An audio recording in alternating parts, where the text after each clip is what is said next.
ప్రభునందు ప్రియ పరిశుద్ధ దేవుని కుమారులారా, దేవుని కుమారులారా, మన ప్రభువును రక్షకుడైన యేసుక్రీస్తు అతి ప్రశస్త నామములో శుభములు వందనములు చేస్తున్న దేవునికి స్తోత్రములు. మరి ఈ రోజున చదవబడినటువంటి వాక్య భాగాన్ని మనం ఒకసారి పరిశీలన చేస్తే, మరి అపోస్తుల కార్యాలు 20వ అధ్యాయము 25 నుంచి 30 వచనాలు మనం ఒకసారి పరిశీలన చేస్తే, ఇదిగో దేవుని రాజ్యంను గూర్చి ప్రకటించుచు నేను మీ మధ్యన సంచరించుచుంటిని. ఇది అపోస్తులైనటువంటి పౌలు గారు చెప్తున్నటువంటి సందర్భము. ఏమంటున్నాడు ఇక్కడ? దేవుని రాజ్యంను గూర్చి ప్రకటించుచు నేను మీ మధ్యను సంచరించుచుంటిని. మీలో ఎవరును ఇక మీదట నా ముఖము చూడరని నాకు ఇప్పుడు తెలియను. కాబట్టి మీలో ఎవరి నాశనము విషయమైనను నేను దోషిని కానని నేడు మిమ్మల్ని సాక్ష్యం పెట్టుచూ ఉన్నాను. మరి ప్రభువైన యేసుక్రీస్తు వారు ఈ లోకానికి వచ్చి తండ్రి అయినటువంటి దేవుని యొక్క చిత్తాన్ని నెరవేర్చి, ఆయన యొక్క సంకల్పాన్ని నెరవేర్చి ఈ లోకంలో నుంచి పునరుద్ధానుడై ఉన్నాడు. మరి అయితే పునరుద్ధానుడైన తర్వాత అపోస్తుల ద్వారా ప్రకటింపబడినటువంటి వాక్యము, మరి అపోస్తులు చెప్తున్నటువంటి సందర్భము ఏమిటంటే, దేవుని రాజ్యంను గురించి నేను మీ మధ్యలో సంచరిస్తూ ఉన్నాను. అంటే ఆయన చెప్తున్నటువంటి సందర్భం, సువార్తను ప్రకటిస్తూ ఉన్నాడు, దేవుని రాజ్యం గురించి ప్రకటిస్తూ ఉన్నాడు. దానిలో చెప్పుకుంటూ ఏమంటాడంటే, మీలో ఎవరి నాశనము విషయమైనను నేను దోషిని కాను, నేడు మిమ్మను సాక్ష్యం పెట్టుకుంటున్నాను అంటున్నాడు. ఇంకో మాట ఏమంటాడంటే, దేవుని సంకల్పమంతయు మీకు తెలుపకుండా నేనేమియు దాచుకొనలేదు. దేవుడు ఏదైతే నిశ్చయించి ఉన్నాడో, దేవుని యొక్క సంకల్పం ఏమైతే ఉన్నదో ప్రతి విషయాన్ని కూడా, మొత్తాన్ని దేవుని సంకల్పం అంతా కూడాను మీకు దాచుకోకుండా మొత్తాన్ని తెలియపరిచి ఉన్నా. ఆ యావత్తు మందను గూర్చి మీ మట్టుకు మిమ్మల్ని గూర్చి జాగ్రత్తగా ఉండు అన్నాడు. ఇక్కడ వాక్యమును ప్రకటించే వారి విషయంలో కావచ్చు, అదే విధంగా వాక్యమును వినుచున్నటువంటి వారి విషయంలో కావచ్చు, ఒక సంఘముగా కూడి ఉన్నటువంటి సంఘములో శరీర అవయములుగా చేర్చబడిన వారి గురించి కావచ్చు, ప్రతి ఒక్కరి గురించి కూడా ఏం చెప్తున్నాడంటే, మీ మట్టుకు ఏమంటాడు? మీ మట్టుకు మిమ్మల్ని గూర్చి జాగ్రత్తగా ఉండుడి. ఎందుకు చెప్తున్నాడు జాగ్రత్తగా ఉండమని? నేను వెళ్ళిపోయిన తరువాత క్రూరమైన తోడేళ్లు మీలో ప్రవేశించునని నాకు తెలియను. వారు మందను కనికరించరు, మరియు శిష్యులను తన వెంట ఈడ్చుకొని పోవాలని వంకర మాటల పలుకు మనుష్యులు మీలోనే బయలుదేరుదురు. అంటే అపోస్తలుడైన పౌలు గారు మరి దేవుని సంకల్పం అంతా కూడా స్పష్టంగా చెప్పి ఉన్నాడట. అయితే మరి మీరు జాగ్రత్తగా ఉండాలి. అందుకని ఈరోజు మన యొక్క అంశం ఏమిటంటే, నిన్ను పిలిచిన పిలుపు, లేకపోతే నీవు పిలువబడిన పిలుపు మరి జీవం కొరక, జీవనం కొరక.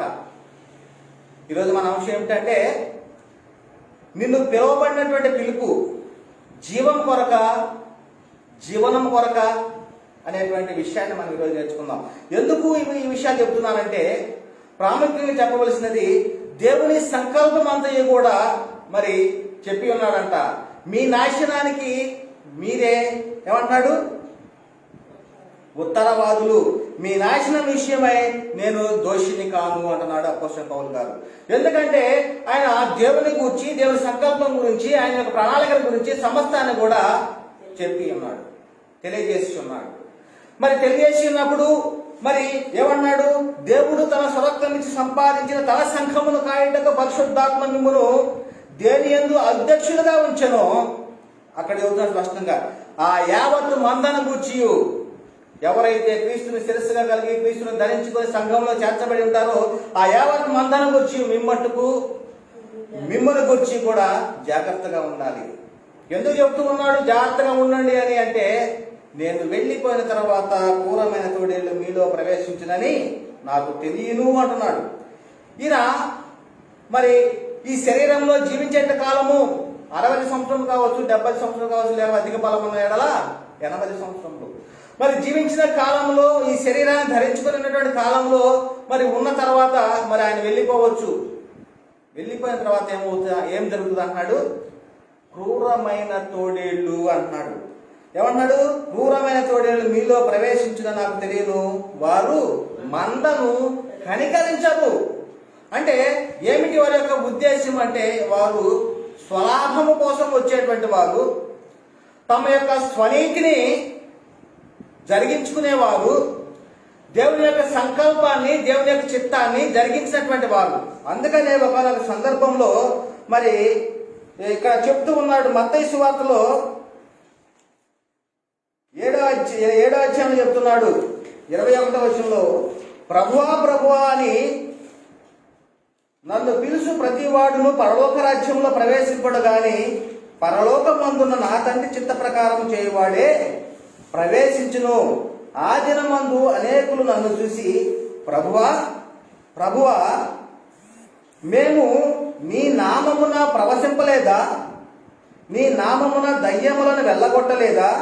నీ నామమున అనేకమైన అద్భుతములు చేయలేదా అని చెప్పుదురు అంటూ ఏమంటాడు? అప్పుడు నేను మిమ్మును ఎన్నడను ఎరుగను, అక్రమము చేయువారులారా నా యొద్ద నుండి ఉండని వారితో చెప్పుదును.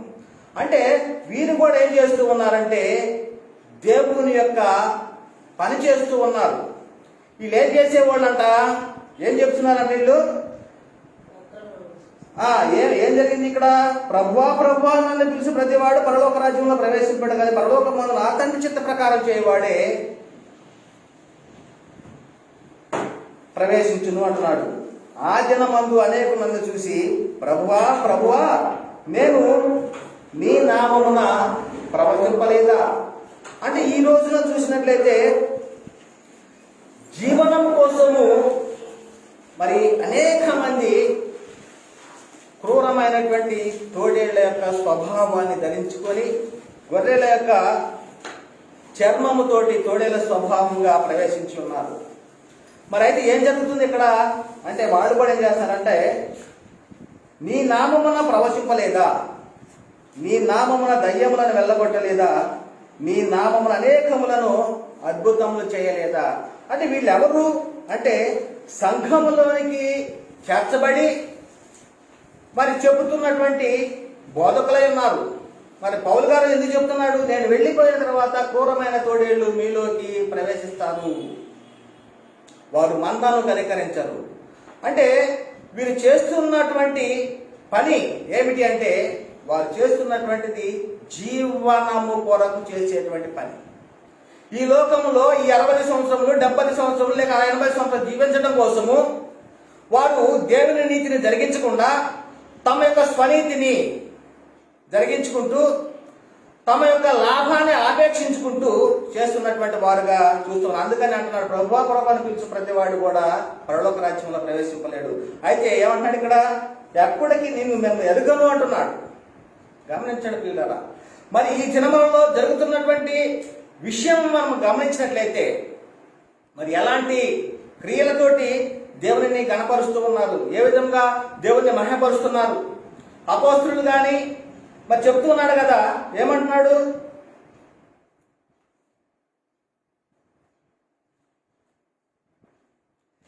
దేవుని సంకల్పం అంతయు కూడా మీకు తెలియకుండా నేనేమీ దాచుకొనలేదు అంటున్నాడు.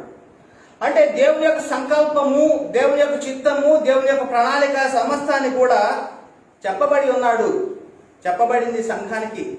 మరి అయితే మనం చేస్తున్నటువంటి పని ఏమిటి? ఈ రోజున సంఘములో ప్రకటిస్తూ ఉన్నటువంటి మరి ఏ సువార్తను ప్రకటించవలసి ఉంటుంది, ఏమి ప్రకటిస్తూ ఉన్నారు అనేటువంటి విషయాన్ని మనం ఆలోచించాలి. మరి అందుకని పౌలు గారు చెప్తున్నాడు, తెస్సలోనికీయులకు రాసినటువంటి 2వ పత్రికలో 2వ అధ్యాయం 14-15 వచనాల్లో, మీరు ఇలాగున రక్షింపబడి మన ప్రభు అయిన యేసుక్రీస్తు యొక్క మహిమను పొందవలనని అంటున్నాడు. అంటే మన యొక్క పిలుపు దేనికోసం పిలువబడ్డాము? జీవము కొరకు పిలువబడి ఉన్నామా, లేకపోతే ఈ లోకంలో జీవించడానికి, జీవనాన్ని పొందుకోవడానికి మనం పిలువబడి ఉన్నామా అనేటువంటి ఒకసారి ప్రశ్న వేసుకోవాలి. మరి నేటి ఉన్నటువంటి పరిస్థితుల్లో మరి దేనికి క్రీస్తుని వెంబడిస్తూ ఉన్నారు అంటే అనేక మంది చెప్తున్నటువంటి మాటలు ఏమిటంటే మరి శరీరానికి అవసరతలు తీర్చుకోవడం కోసమే. శరీరం, ఈ లోకంలో ఉన్నటువంటి శరీరానికి కావలసినటువంటి ఆర్థికమైనటువంటి ఇబ్బందులు, లేకపోతే మరి శరీరానికి కావలసినటువంటి సుఖ సంతోషాలుగా జీవించడం కొరకే ప్రభు అయిన యేసుక్రీస్తు వారిని వెంబడిస్తూ ఉన్నారు అనేటువంటిది మనకు స్పష్టమైనటువంటి విషయమే. చాలా మంది చెప్తూ ఉన్నారు, మీకు ఇటువంటి సమస్యలు ఉంటే మమ్మల్ని వెంబడించండి, మా సంఘానికి రండి అని చెప్పేసి చెప్తూ ఉన్నటువంటి సందర్భాలు చాలా ఉన్నాయి, చాలా సంఘాలు జరుగుతున్నది. అయితే పౌలు గారు చెప్తున్నాడు, దేవుని సంకల్పం అంతా కూడా మీకు తెలపకుండా నేనేమి దాచుకోలేదు అంటున్నాడు. అంటే దేవుని సంకల్పం అంటే ఏమిటి, దేవుని యొక్క చిత్తం ఏమిటి? ఆయన జగత్తు పునాది వేయబడక మునిపే మరి ప్రభు యేసుక్రీస్తు ద్వారా తనకు అనేక మంది కుమారులు కావాలని కోరుకుని ఉన్నాడు. ఆ యొక్క సంకల్పాన్ని బట్టి తండ్రి అయిన దేవుడు యేసుక్రీస్తుని ఈ లోకానికి పంపడం జరిగింది. నీ శరీరానికి సంబంధించిన అవసరం తీసుకోవడం కాదు, కానీ నీ యొక్క ఆత్మ రక్షణ కోసము ప్రభు యేసుక్రీస్తు వారిని ఈ లోకానికి పంపడం జరిగింది. నశించిన దాన్ని వెనక రక్షించడానికి ప్రభు యేసుక్రీస్తు ఈ లోకానికి వచ్చాడనమాట. నమ్మదగినది. అంటే యేసుక్రీస్తు వారి ఈ లోకానికి ఎందుకు వచ్చాడు? నశించిన దానిని వెనక రక్షించడానికి వచ్చి ఉన్నాడు. మరి అయితే క్రూరమైన తోడేళ్లు, మందను కనికరించిన తోడేళ్లు ఏం చెప్తున్నాయి సంఘాల్లో? ఒకసారి గమనించండి. ఆత్మను గురించినటువంటి వాగ్దానము పొందుకోవడం కోసమే మీరు పిలువబడితిరి అనేటువంటిది చెప్పబడుతూ ఉన్నారా? లేకపోతే మీరు ఈ లోకంలో అత్యున్నతమైనటువంటి స్థానాల్లో జీవిస్తారు, ఒకరికంటే మిన్నగా జీవిస్తారు, ఈ లోకంలో మీరు బహుగా ఆశీర్వించబడతారు, భూలోక సంబంధమైనటువంటి ఆశీర్వాదాల గురించి చెప్తూ ఉన్నారా? ఎటువైపు ఉన్నారు మీరు? అందుకనే ప్రభు యేసుక్రీస్తు వారు అంటున్నాడు, మీరు నన్ను వెంబడిస్తూ ఉన్నది దేనికోసం అన్నాడు? సూచక క్రియలు చూచటం వల్ల కాదు, కానీ దేనికంటే వెంబడిస్తుంది? నేను పంచి పెట్టేటువంటి రొట్టెల కోసమే, భుజించి తృప్తి పొందడం కోసమే నన్ను వెంబడిస్తూ ఉన్నారు. ఈనాటి కాలంలో కూడా చూసినట్లయితే ప్రభు యేసుక్రీస్తు వారిని ఎందుకు వెంబడిస్తూ ఉన్నారు అంటే శరీరానికి కావలసినటువంటి భోజనం తృప్తిగా భుజించడానికి, సుఖ సంతోషాలుగా జీవించడానికి, ప్రభువు కంటే ఎక్కువగా సంతోషించడానికి ఈ లోకంలో అనేక మంది క్రీస్తుని వెంబడిస్తూ ఉన్నారు. అందుకని అటువంటి వారి గురించి చెప్తున్నాడు, మిమ్మను నేను ఎన్నటికి ఎరగను అంటున్నాడు. అక్రమం చేయవారులారా నా యొద్ద నుండి తొలగిపోండి అంటున్నాడు. ప్రియమైనటువంటి దేవుని కుమారులారా, మరి ఈ రోజున మనము నేర్చుకోవాల్సినటువంటి విషయము మరి ఏమున్నది? ఎందుకు పిలువబడి ఉన్నాము, ఎందుకోసం మనము పిలువబడి ఉన్నాము అనేటువంటి విషయాన్ని మనము పరిశీలన చేస్తే మొట్టమొదటిసారిగా మనము మీరు ఏమి నిలుచున్నారో జాగ్రత్తగా పరిశీలించుకోండి అనేటువంటిది మనం తెలుసుకోవాలన్నట్టుగా. అంటే సంఘములలో ఆత్మ చెప్పుచున్న సంగతులు చెవి గలవాడు వినుగాక. అంటే మనము వెళుతున్నటువంటి సంఘములోనే కావచ్చు, మనం వినేటువంటి వాక్యం కావచ్చు, మరి చెప్పేటువంటి వారు ఎటువంటి చెప్తూ ఉన్నారు అనేటువంటిది మనము ఒకసారి జాగ్రత్తగా చూసుకోవాలని చెప్పేసి ప్రభు యేసుక్రీస్తు వారు చెప్తున్నాడు. మార్కు సువార్త 4:23-24 చెప్తున్నాడు. మార్కు సువార్త 4:23-24 చెప్తున్నాడు, వినుటకు చెవులు ఎవరికైనా నుండిన ఎడల వాడు వినుగాక అనెను. అంటే చెవులు ఎవరికి లేవండి, అందరికీ చెవులు ఉన్నాయి. కానీ ఏమంటాడు ఇక్కడ? వినుటకు. ఏ మాటలు వినాలి? ఏ మాటలు వినడానికి నువ్వు వేగిరపడుతూ ఉన్నావు? ఆత్మ సంబంధమైనటువంటి దేవుని మాటల కొరక, లేకపోతే శరీర సంబంధమైనటువంటి దేవుని మరి సాధారణ మాటల కోసమా మీరు వేగిరపడుతూ ఉన్నది? అందుకని చెప్తున్నాడు, చెవి గలవాడు అంటే వినుటకు చెవులు ఎవరికైనా ఉండిన ఎడలవాడు వినుగాక. అంటే ఆత్మ సంబంధమైనటువంటి చెవి కలిగి ఉండాలి. మరి ఇక్కడ ఏమన్నాడు మళ్ళా? మరియు ఆయన మీరేమి వినుచున్నారో జాగ్రత్తగా చూసుకునండి. జాగ్రత్తగా చూసుకోవాలి. ఏం వింటున్నాం మనం ఎందుకోసం వచ్చాము ఇక్కడికి, మనకు చెప్పవలసిన సంగతులు ఏమై ఉన్నవి, మనం వినుచున్నవి ఏ మాటలు వింటున్నాము అనేటువంటిది పరిశీలన చేయాలి. మరి ఏమన్నాడు? మీరు ఏమి వినుచున్నారో జాగ్రత్తగా చూసుకునుడి అంటున్నాడు. మరి హెబ్రీ రాసిన పత్రిక 2:1 చెప్తున్నాడు. మరి అపోస్తులైనటువంటి పౌలు గారు చెప్తున్నాడు, దేవుని సంకల్పం అంతయు కూడా మీకు తెలపకుండా నేనేమి దాచుకొనలేదు, సమస్తమును మీకు తెలియపరిచి ఉన్నాను అంటున్నాడు. అందుకని ఇక్కడ ఉన్నాడు హెబ్రీ పత్రిక 2:1 కావున మనము వినిన సంగతులను విడిచిపెట్టి కొట్టుకొని పోకుండానట్లు అంటున్నాడు. మనం ఏదైతే సంగతులు విని ఉన్నామో, మనం ఎందుకు పిలువబడి ఉన్నామో, మరి దేనికోసం మనము ఈ సంఘంలో చేర్చబడి ఉన్నామో అటువంటి వాటిని విడిచిపెట్ట ఏమన్నాడు? హెబ్రీ రాసిన పత్రిక 2:1 కావున మనము వినిన సంగతులను విడిచిపెట్టి కొట్టుకొని పోకుండునట్లు వాటి యందు మరి విశేష జాగ్రత్తగా కలిగి ఉండవలెను అంటున్నాడు. మరి ఎంత జాగ్రత్తగా ఉండమంటున్నాడు అంటే మరి విశేష జాగ్రత్త, మామూలు జాగ్రత్త కాదు ఇది, మరి విశేషమైనటువంటి జాగ్రత్త. మరి పౌలు గారు చెప్పి ఉన్నాడు, దేవుని సంకల్పము, దేవుని యొక్క చిత్తము, దేవుని యొక్క రాజ్యం గురించి, దేవుని యొక్క సువార్త గురించి మొత్తం సమస్తం కూడా మీకేమి తెలుపుకొని నేనేమి దాచుకోనలేదు. కాబట్టి ఇప్పుడున్నటువంటి పరిస్థితుల్లో మరి సాతాను తానే వెలుగుదూత వేషం వేసుకొని వాడి యొక్క అనుచరులను నీతి పరిచారక వేషం ధరింపజేసి ఉన్నాడు. ఇది ఆశ్చర్యం కాదు అంటున్నాడు. మరి మనం ఏమి ఇచ్చున్నాం? సంఘంలో చేర్చబడిన తర్వాత మరి ఎందుకు చేర్చబడి ఉన్నాము?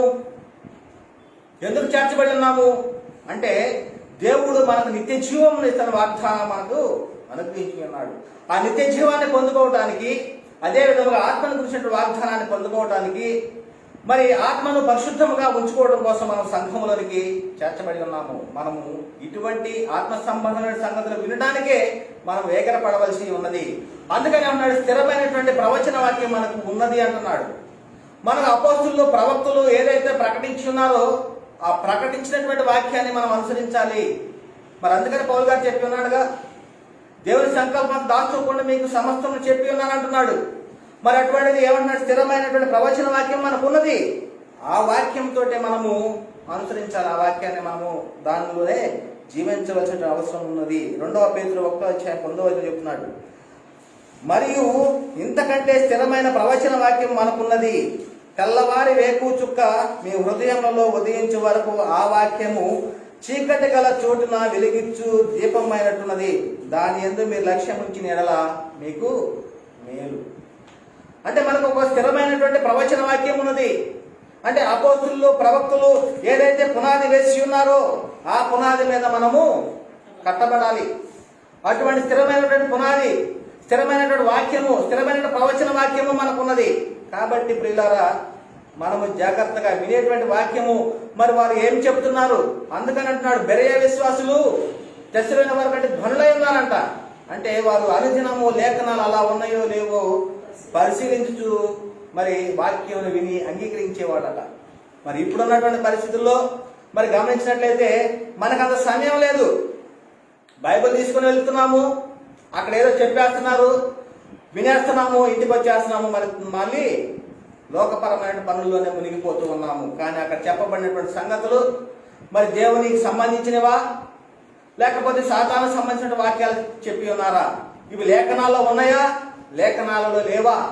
మరి ఇవి ప్రకటించినటువంటి వాక్యము ఎలాంటిది అనేటువంటి పరిశీలన చేసేటువంటి వారు ఈ సమయంలో చాలా అరుదుగా ఉన్నారు. కాబట్టి పిల్లలు మనం ఏం చేయాలంటే బెరియా విశ్వాసుల వల్లే మనము అనుదినము లేకపోతే చెప్పబడిన ప్రతి ఒక్క వాక్యాన్ని అలా ఉన్నదా లేదా అనేటువంటిది పరిశీలన చేయాలి. ఆ ఉన్న వాక్యాన్ని మనము అంగీకరించాలి.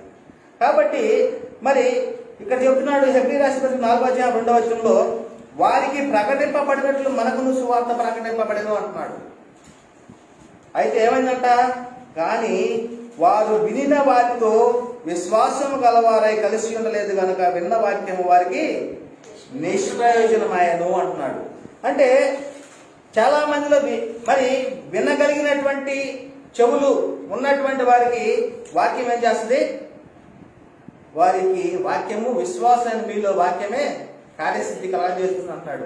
అయితే వారు వినుచున్నటువంటి వారితో కలిసి ఉండలేదు కనుక వారికి విన్నటువంటి వాక్యం ఏమైపోయింది? నిష్ప్రయోజనం అయిపోయింది.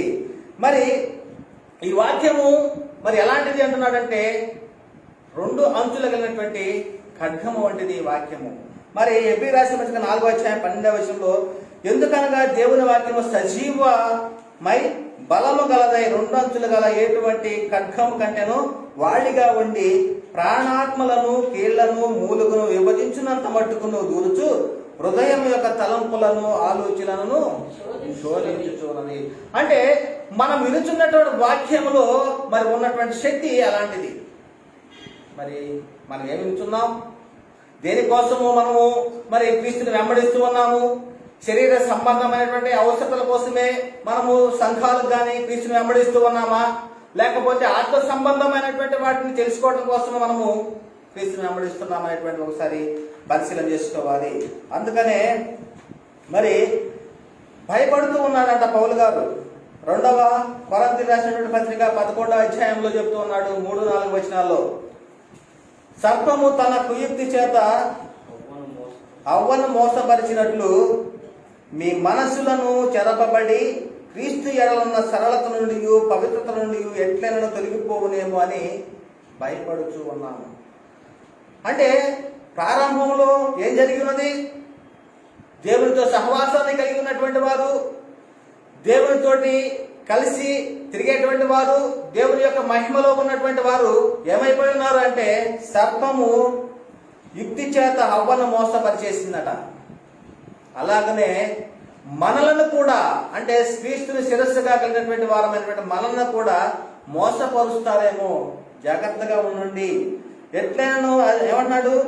క్రీస్తు ఎడలున్న సరళత నుండి పవిత్రత నుండి ఎట్లైనా తొలగిపోనేమో అని భయపడుచూ ఉన్నాను. మరి పౌలు గారు ఎంత స్పష్టంగా చెబుతూ ఉన్నాడు మనము ఏ విధంగా ఉండాలి. ఒకసారి అయితే అవ్వ మోసపరచబడింది. అయితే మోసపరచబడి ఏదైనా తోటలో నుంచి గెంటి వేయబడింది. మరి దేవునితో సహవాసాన్ని కోల్పోయి ఉన్నారు. మరి ఆజ్ఞల అతిక్రమం వలన మరి పాపము మరణము ఇవన్నీ కూడా లోకంలోని ప్రవేశించి ఉన్నవి. మరి వాటన్నిటిని కూడా తొలగించడానికి యేసుక్రీస్తు వారి లోకానికి వచ్చి ఉన్నాడు. అందుకనే క్రీస్తు ఏమంటున్నాడు? క్రీస్తు ఎడలున్న సరళత నుండి పవిత్రత నుండి ఎట్లయినా తొలగిపోవునేమో అని భయపడుచు ఉన్నాను అని చెప్పేసి అని పౌలు గారు స్పష్టంగా చెబుతున్నాడు. ఎందుకు చెప్తున్నాడు? ఇందా చెప్పాడు, క్రూరమైనటువంటి తోడేళ్లు ఏమంటున్నాడు? క్రూరమైనటువంటి తోడేళ్లు ప్రవేశిస్తాయి అంటున్నాడు. మరి అదే విధంగా 2 పేతురు 2వ అధ్యాయం 1వ వచనం చెప్తున్నాడు, మరియు అబద్ధ ప్రవక్తలను ప్రజలలో ఉండిరి అంటున్నాడు. ఎందుకు జాగ్రత్త పడాలి? ఎందుకు పౌలు గారు మీ నుంచి నేను భయపడుతూ ఉన్నాను, క్రీస్తు ఎడలున్న సరళత నుండి తొలగిపోతారని భయపడుతూ ఉన్నాను అంటున్నాడు. అవ్వ మోసపరచబడింది, అలాగనే మీరు కూడా మోసపరచబడతారేమో అని చెప్పేసి భయపడుతూ ఉన్నాడట. ఎందుకు అంటే మరి అబద్ధ ప్రవక్తల ప్రజలలో ఉండి అటువలనే మీలోను అబద్ధ బోధకులు ఉందరు, వీరు తమ్మును కొనిన ప్రభువును విసర్జిస్తారట. అంటే ఎంత స్పష్టంగా చెప్తూ ఉన్నాడు. యేసుక్రీస్తు వారు తన యొక్క రక్తాన్నిచ్చి కొనుక్కున్నాడు మనల్ని. అయితే కొనుక్కున్నటువంటి వారు ఏం చేస్తారంటే ఆయననే విసర్జించేటువంటి పరిస్థితి. ఏమంటున్నాడు? విసర్జిస్తూ తమను తామే శీఘ్రముగా నాశనం కాదు, వాడు నాశనం అయ్యేది కాకుండా ఏమంటున్నాడు? ఇతరులను కూడా నాశనానికి పంపించేటువంటి పరిస్థితిలో ఉన్నారు. అందుకని వాళ్ళు ఏం చేస్తారు? నాశనకరమగు భిన్నాభిప్రాయం రహస్యముగా బోధించుదురు. అంటే అపోస్తలులు ప్రకటించినటువంటి వాటిని, అదే విధముగా యేసుక్రీస్తు వారు చెప్పినటువంటి వాటిని, దేవుడు చెప్పినటువంటి వాటిని ఏం చేస్తూ ఉంటారు? వీళ్ళు సంఘాల్లో ప్రకటిస్తూ ఉంటారు. మరి నేడున్నటువంటి పరిస్థితులు చూసినట్లయితే ఆత్మ యొక్క నియమం చొప్పున మనం నడుచుకోవాలి.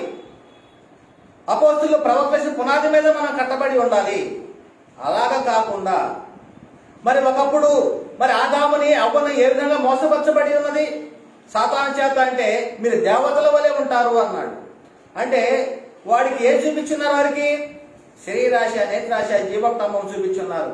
మరి ఈనాటి కాలంలో కూడా ఒక సంఘంలో చేర్చబడినటువంటి ఒక క్రీస్తును ధరించుకున్నటువంటి క్రైస్తవుని కూడా మరి ఏం చేస్తూ ఉన్నారంటే శరీరాశ, నేత్రాశ, జీవోత్తమములను చూపించేసి ఏం చేస్తూ ఉన్నారు? భిన్నమైనటువంటి అభిప్రాయాలను ప్రకటిస్తూ వారిని క్రీస్తు ఎడల సరళత నుండి తప్పించేటువంటి మార్గంలో అబద్ధ బోధకులు ఈ రోజున వచ్చి ఉన్నారు. మరి అందుకనే ఇటువంటి విషయంలో చాలా జాగ్రత్తగా ఉండాలి అని చెప్పేసి స్పష్టంగా మనం తెలుసుకోవాల్సిన అవసరం ఉంది. అందుకని అన్నాడంటే 1 యోహానులో చెప్తున్నాడు. యోహాను రాసిన 1వ పత్రిక 4వ అధ్యాయం 1వ వచనంలో, ప్రియులారా, అనేకులైన అబద్ధ ప్రవక్తలు లోకములోనికి బయలువెళ్ళి ఉన్నారు. చాలా మంది వీళ్ళు లోకములోనికి బయలుదేరి ఉన్నారంట. అనేకమైన అబద్ధ ప్రవక్తలు లోకములోనికి బయలువెళ్ళి ఉన్నారు కనుక ప్రతి ఆత్మను నమ్మక. ఏమంటున్నాడు? మరి ఎవరైనా కానీ వాక్యం చెప్పినప్పుడు అది దేవుని సంబంధమైనదా కాదా ఆత్మ అనేటువంటి మనం పరీక్షించుకోవాలి. అలాగా కానిచో ఏం చేయాలి? అక్కడ నుంచి తొలగిపోవాలి. ఏమంటాడు ఇక్కడ? ప్రతి ఆత్మను నమ్మక ఆయా ఆత్మలు దేవుని సంబంధమైనవో కావు పరీక్షించుకోవాలి. అది మనమే పరీక్షించుకోవాలి. మనం పరీక్షించుకోవాలంటే మనకి దేవుని యొక్క సంకల్పము, దేవుని యొక్క చిత్తము, దేవుని యొక్క ప్రణాళిక సమస్తం కూడా మనకు తెలిసి ఉండాలి. తెలిసి ఉండకపోతే ఏం జరుగుతుంది? ఏది చెప్పినా కానీ నమ్మేస్తాము. వాళ్ళతో పాటు వాళ్ళు ఏడికి వెళ్తారు, మనం కూడా వాళ్ళతో పాటు వెళ్ళిపోతూ ఉంటాం. కాబట్టి వినుచున్నటువంటి వాక్యము మనం ఏ విధంగా వింటూ ఉన్నాము? వినుచున్నటువంటి వాక్యము అది సత్యమైనదా అసత్యమైనదా? అది పరిశుద్ధ గ్రంథములో ఉన్నదా లేదా? ప్రవక్తలు అపోస్తులు చెప్పి ఉన్నారా లేదా అనేటువంటిది మనము పరిశీలించవలసినటువంటి అవసరం ఉన్నది. ఎందుకంటే ఈ యుగ సంబంధమైన దేవత అవిశ్వాసమైన వారి మనోనేత్రాలకి గురుటితనం కలగజేస్తున్నది. మరి కాబట్టి ఇంకా కొంతమంది చూసినట్లయితే క్రీస్తు సువార్తను చెరపగోరే వారు ఉన్నారంట. మరి గలతీ పత్రిక 1:7-9 చెప్తూ ఉన్నాడు, అది మరి యొక్క సువార్త కాదు కానీ క్రీస్తు సువార్తను చెరపగోరి మిమ్మల్ని కలవరపరచువారు కొందరు ఉన్నారు. అంటే చెప్పవలసినటువంటి సువార్త ఏమిటి? యేసుక్రీస్తు ఈ లోకానికి ఎందుకు వచ్చాడయ్యా అంటే ఆయన ఈ లోకములో తండ్రి యొక్క చిత్తాన్ని నెరవేర్చడానికి, దేవుని యొక్క పనిని సంపూర్ణంగా నెరవేర్చడానికి, భూమి మీద ఆయనను మహిమపరచడానికి ఈ లోకానికి వచ్చి ఉన్నాడు. ఆయన మృతుల్లో నుండి తిరిగి లేచుట వలన మనకు ఏమైంది? జీవము, అక్షయత సువార్త వలన మనకు వెలుగులోకి వచ్చింది. ఆ సువార్తను మనము ప్రకటించాలి. యేసు యొక్క మరణ సమాధి పునరుద్ధానాన్ని ప్రకటించాలి. అయితే నేటి కాలంలో ప్రకటించబడుతున్న సువార్త ఏమిటి? ఒకసారి పరిశీలన చేసుకోండి. ఆయన పొందినటువంటి గాయములు కావచ్చు, ఆయన పడినటువంటి శ్రమలు కావచ్చు, అది దేవుని సంకల్పమైనది. నువ్వు ఈ రోజున దినదినము నువ్వు మరి ఆయన గురించి కృంగిపోవలసిన అవసరం లేదు. ఆయన పడినటువంటి శ్రమల గురించి నువ్వు బాధపడవలసినటువంటి అవసరం లేదు. ఆయన పొందిన గాయముల వల్ల నువ్వు ఉపవాసాలు ఉండవలసిన అవసరం లేదు. ఎందుకు అంటే అది దేవుని సంకల్పము. అది ఆయన చనిపోయి సమాధి చేయబడింది, పునరుద్ధరణ అయితే మనకు జీవము, అక్షయత వస్తుంది. కాబట్టి ప్రియులారా గమనించండి, ఈ రోజున వ్యర్థమైనటువంటి దినములలో మరి అనేకమైన ఆచారాలు ఆచరిస్తూ ఉన్నారు. కానీ అది అపోస్తులు చెప్పలేదు, ప్రవక్తలు చెప్పలేదు, యేసుక్రీస్తు వారు చెప్పలేదు. మరి అపోస్తులైన పౌలు గారు ఏం చెప్తున్నాడు? దేవుని సంకల్పమంతయు మీకు దాచుకోకుండా నేనేమి తెలియజేస్తున్నాను. మొత్తాన్ని కూడా ఏమి దాచుకోలేదు, సంకల్పం అంతా కూడా. అంటే ఆయన ప్రకటించినటువంటి మరి పరిచర్యలో, ఆయన ప్రకటించినటువంటి వాక్యంలో ఎక్కడైనా కానీ అపోస్తుల ప్రకటనలో ఇటువంటి దినముల ఆచారాలు ఏమైనా ఉన్నాయంటే ఏమీ కూడా లేవు. కాబట్టి మోసపరచబడుతున్నారని జాగ్రత్తగా ఉండండి. అదే క్రీస్తు సువార్తను చెరపకోరేటువంటి వారు మిమ్మల్ని కలవరపరిచేవారు కొందరు ఉన్నారంటున్నారు. కలవరం అంటే ఎందుకు ఇది చేస్తూ ఉన్నారంటే చెప్పుకున్నాను ఇందాక, శిష్యులను తన వెంట ఈడ్చుకొని పోయేటువంటి క్రూరమైనటువంటి. మరి ఇక్కడ ఏం చెప్తున్నాడు? అది మరి యొక్క సువార్త కాదు కానీ క్రీస్తు సువార్తను చెరపకోరి మిమ్మల్ని కలవరపరచువారు కొందరు ఉన్నారు. మేము మీకు ప్రకటించిన సువార్త కాక మరి యొక్క సువార్తను మేమైనను పరలోకం నుండి వచ్చిన ఒక దూత అయినను మీకు ప్రకటించిన అతడు శాపగ్రస్తుడు కాక. నేటి కాలంలో ప్రకటించవలసిన సువార్త ఏమిటి అని మనం పరిశీలన చేసుకుంటే ఆయన యొక్క పునరుద్ధానాన్ని ప్రకటించాలి. ఆయన మృతుల్లో నుండి లేపబడినటువంటి క్రీస్తును ప్రకటించాలి. ఆయన తండ్రి యొక్క కుడిపార్శ్వన ఆశీనుడై మన పక్షాన విజ్ఞాపన చేస్తున్నటువంటి యేసుని గురించి మనం ప్రకటన చేయాలి. ఆయన రెండవసారి ఈ లోకానికి రాబోతూ ఉన్నాడు. మనము నిర్దోషులుగాను, నిష్కలంకులుగాను, నిరపరాధులుగా ఉండాలని చెప్పేసి మనం ప్రకటించవలసినటువంటి సమయంలో ఏం చేస్తూ ఉన్నారండి? ఒక పక్కన సంవత్సరానికి ఒకసారి సిలువేస్తూ ఉన్నారు, సంవత్సరానికి ఒకసారి క్రీస్తు పుట్టిస్తూ ఉన్నారు. ఇదేనా అపోస్తులు చేసినటువంటి పరిచర్య? అపోస్తులు ప్రకటించినటువంటి సువార్త ఇదేనా అంటే ఎక్కడ కూడా ఎప్పుడు కూడా చేయలేదు. అందుకనే అపోస్తులు ప్రవక్తలు వేసి పునాది మీద మీరు కట్టబడాలి. మరి కట్టబడకపోతే ఏమవుతాం? నిత్య నాశనంలోకి వెళ్ళిపోతూ ఉంటాం. ఇదే అపోస్తులు ప్రవక్తలు పునాది. ఇక్కడ చెప్తూ ఉన్నాడు, మేము ఇది వరకు చెప్పిన ప్రకారం ఇప్పుడు మనలా చెప్పుతున్నాం అంటున్నాడు. ఇది వరకు ఏం చెప్పి ఉన్నాము? ఏ సువార్తను విని మీరు రక్షణలోకి వచ్చి ఉన్నారు, ఏ సువార్తను విని మీరు ఆత్మను పొందుకొని ఉన్నారు, ఏ సువార్తను విని మీరు మరి నీతిమంతులుగా తీర్చబడి ఉన్నారు, మరలా చెప్పుతూ ఉన్నామంటున్నాడు. ఏమంటున్నాడు? మీరు అంగీకరించిన సువార్త కాక మరి ఒకటి ఎవడైనాను మీకు ప్రకటించిన వాడు శాపగ్రస్తుడవును గాక. అంటే అపోస్తులలో ప్రకటించినటువంటి మరి ఒక సువార్త ఈనాడు ప్రకటించబడుతూ ఉంది. వాడేమవుతున్నాడంట? శాపగ్రస్తుడు అవుతాడంట. జాగ్రత్తగా ఉండండి. వ్యాచారాలుగా మీరు తీసుకోవద్దు. ఎక్కడైనా కానీ ఈ లేఖనాల్లో ఉన్నటువంటి దాన్ని ఉన్నది ఉన్నట్లుగా ప్రకటించడానికి ప్రయత్నం చేయండి. మరి అందుకని ఈ రోజున నేను చెప్తున్నటువంటి మాటలు మరి ఏమిటంటే, మరి నువ్వు పిలిచినటువంటి పిలుపు జీవం కొరక లేకపోతే ఈ లోకంలో జీవించడం కొరక అనేటువంటిది. మరైతే అపోస్తుల కార్యాలు 7వ అధ్యాయం 37 నుంచి 38 వచనాలు చూసినట్లయితే మరి అక్కడ చెప్తున్నటువంటి సందర్భం, స్టెఫన్ గారి ప్రసంగంలో ఆయన చనిపోబోయే ముందుగా, రాళ్లతో కొట్టి చంపబోయే ముందుగా చెప్తున్నటువంటి ప్రసంగంగా చెప్తూ ఉన్నాడు, నా వంటి ఒక ప్రవక్త దేవుడు మీ సహోదరులను మీకు పుట్టించును అని ఇశ్రాయేలుతో చెప్పిన మోషే ఇతడే. అంటే అతడు మోషే గురించి చెప్తూ ఉన్నాడు. ఏమని చెప్తున్నాడు? ఎలాంటి వాడంట చెప్తున్నాడు. సీనాయి పర్వతం మీద తనతో మాట్లాడిన దేవదూతతోనూ మన పితరులతోనూ అరణ్యములోని సంఘమందు ఉండి మన కీర్చుటకు జీవవాక్యములను తీసుకున్న వాడు ఇతడే. అంటే మోషే ఏం చేస్తున్నాడంటే జీవవాక్యములను తీసుకుని వచ్చి ఉన్నాడట. ఆనాటి కాలానికి, ఆనాడు ఉన్నటువంటి ఇశ్రాయేలునికి ధర్మశాస్త్రం ఇవ్వబడింది కాబట్టి వారికి జీవవాక్యము ధర్మశాస్త్రమై ఉన్నది. మరి నా వంటి ఒక ప్రవక్త మీ సహోదరులను మీకు పుట్టించును అన్నాడు. ఆయన ఎవరు అంటే ప్రభువైన యేసుక్రీస్తు వారు. అంటే స్టెఫన్ గారు ప్రసంగంలో చెప్తున్న సందర్భం ఏంటంటే, ఆనాటి కాలంలో జీవవాక్యములను తీసుకొని వచ్చిన వాడు మోషే అయితే, ఈనాడు క్రీస్తు దేవుని వద్దకు నడిపించేవాడు క్రీస్తు. నా వంటి ఒక ప్రవక్త మీలో నుండి, మీ సహోదరుల నుండి మరి ఏమన్నాడు? పుట్టించును అని అన్నాడు. అందుకని యేసుక్రీస్తు ఏమన్నాడు? తండ్రి వద్దకు వెళ్ళాలంటే నేనే మార్గము, సత్యము, జీవము అన్నాడు. అంటే తండ్రి వద్దకు చేరడానికి నేను జీవము, నేను జీవమై ఉన్నాను, నేను మార్గమునై ఉన్నాను అని చెప్పేసి అని చెప్తున్నాడు సందర్భము. మరి అపోస్తులు ప్రకటించినటువంటి వాక్యం ఏమై ఉన్నది? ఆనాడు అపోస్తులు మరి మోషే అయితే జీవవాక్యమును తీసుకొని వచ్చి ఆనాడు ఇశ్రాయేలుని నడిపించున్నాడు. ఆ కాలంలో చూసినట్లయితే ధనవంతుడు లాజరు ఒక సంఘటన మనం గుర్తు చేసుకోవచ్చు. ఏమంటున్నాడు? ధనవంతుడు చనిపోయి ఎక్కడికి వెళ్ళిపోయినాడు? పాతాళంలో వేదనకరమైన స్థలంలో ఉన్నాడు.